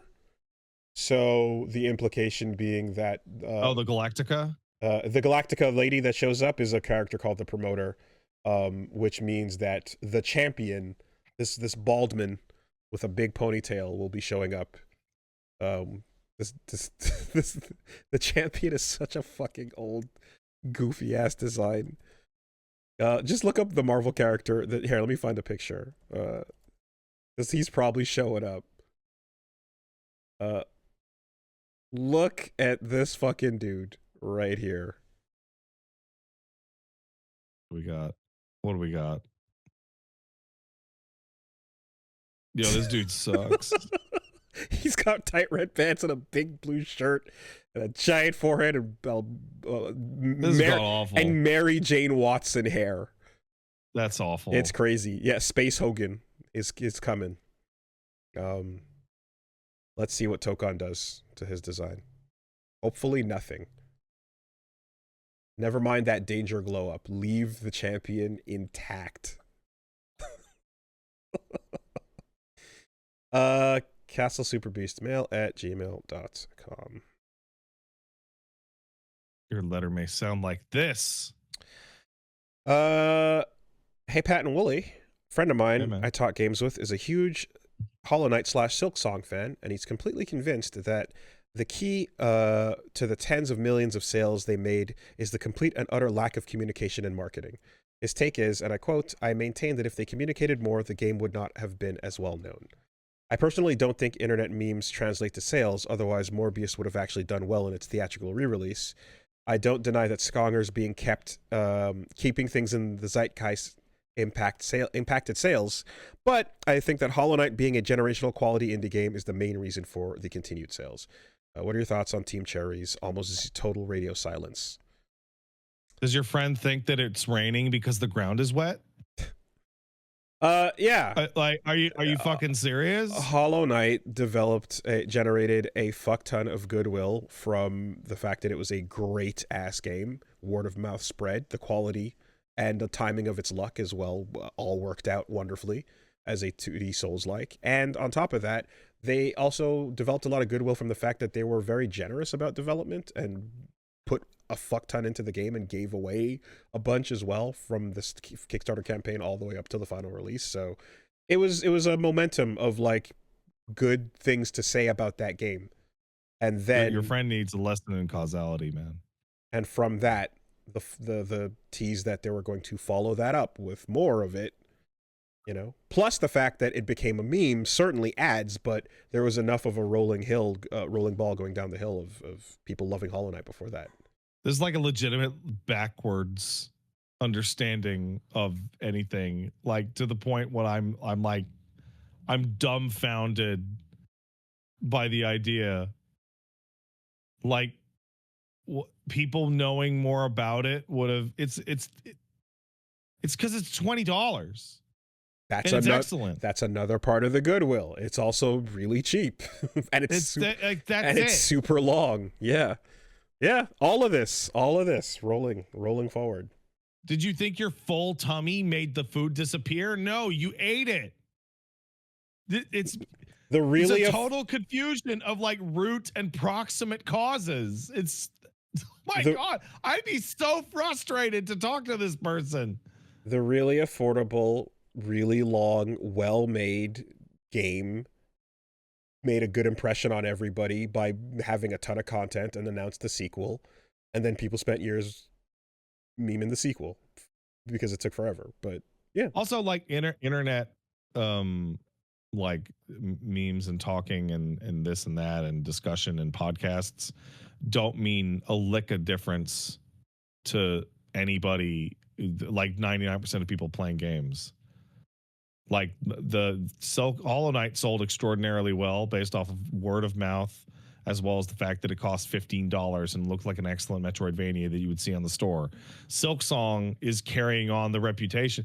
Like, you know what did more for Silksong than anything is that when Silksong came out, you saw the Silksong banner on Steam, and then the fucking service crashed because so many. Hey, why'd it crash? Oh, people are buying Silksong. Now that doesn't. Oh, it must be really great then, huh? Now, to try to take this in any sort of charitable way, like there are good Metroidvania cheap games that are hitting Steam that nobody has heard of and no one is playing because the nature of how much the industry has changed and how many great games are coming out every day that nobody knows about is a thing. And how many of those games are the sequel to Hollow Knight? But even still, word of mouth has not had the opportunity to spread for those things, nor were there necessarily a Kickstarter campaign or whatever. All the different things that come together to create the confluence of events leading to a successful game didn't happen for those games. And so, but that does not mean that it is equivalent 100%, you know, because of the aforementioned reasons. So let's take another one over here. Audrey says, hey, West Coast, East Coast rivalry. Audrey here. When was the last time you actually believed the protagonist would lose? For me, it was the climax of Pitch Perfect 2, the German Apex DOS sound machine versus the Barden Bellas. I absolutely had no idea how the protagonist and her a cappella squad could comfortably defeat DSM. Gesundheit. It's Attack on Titan. Mm. It's like the 4th or 5th episode of Attack on Titan. Okay. And then in the 7th episode of Attack on Titan, I was like, oh, it's going to be like that. Yeah. For me, I would say Stone Ocean. Yeah. I'm like looking, I'm reading the chapters going, but that's impossible. But then you can't, but how are you supposed, no, but you can't though. And there's no, aha, your stand and my stand are alike. It's like, no, you're just losing. Stop. Yeah.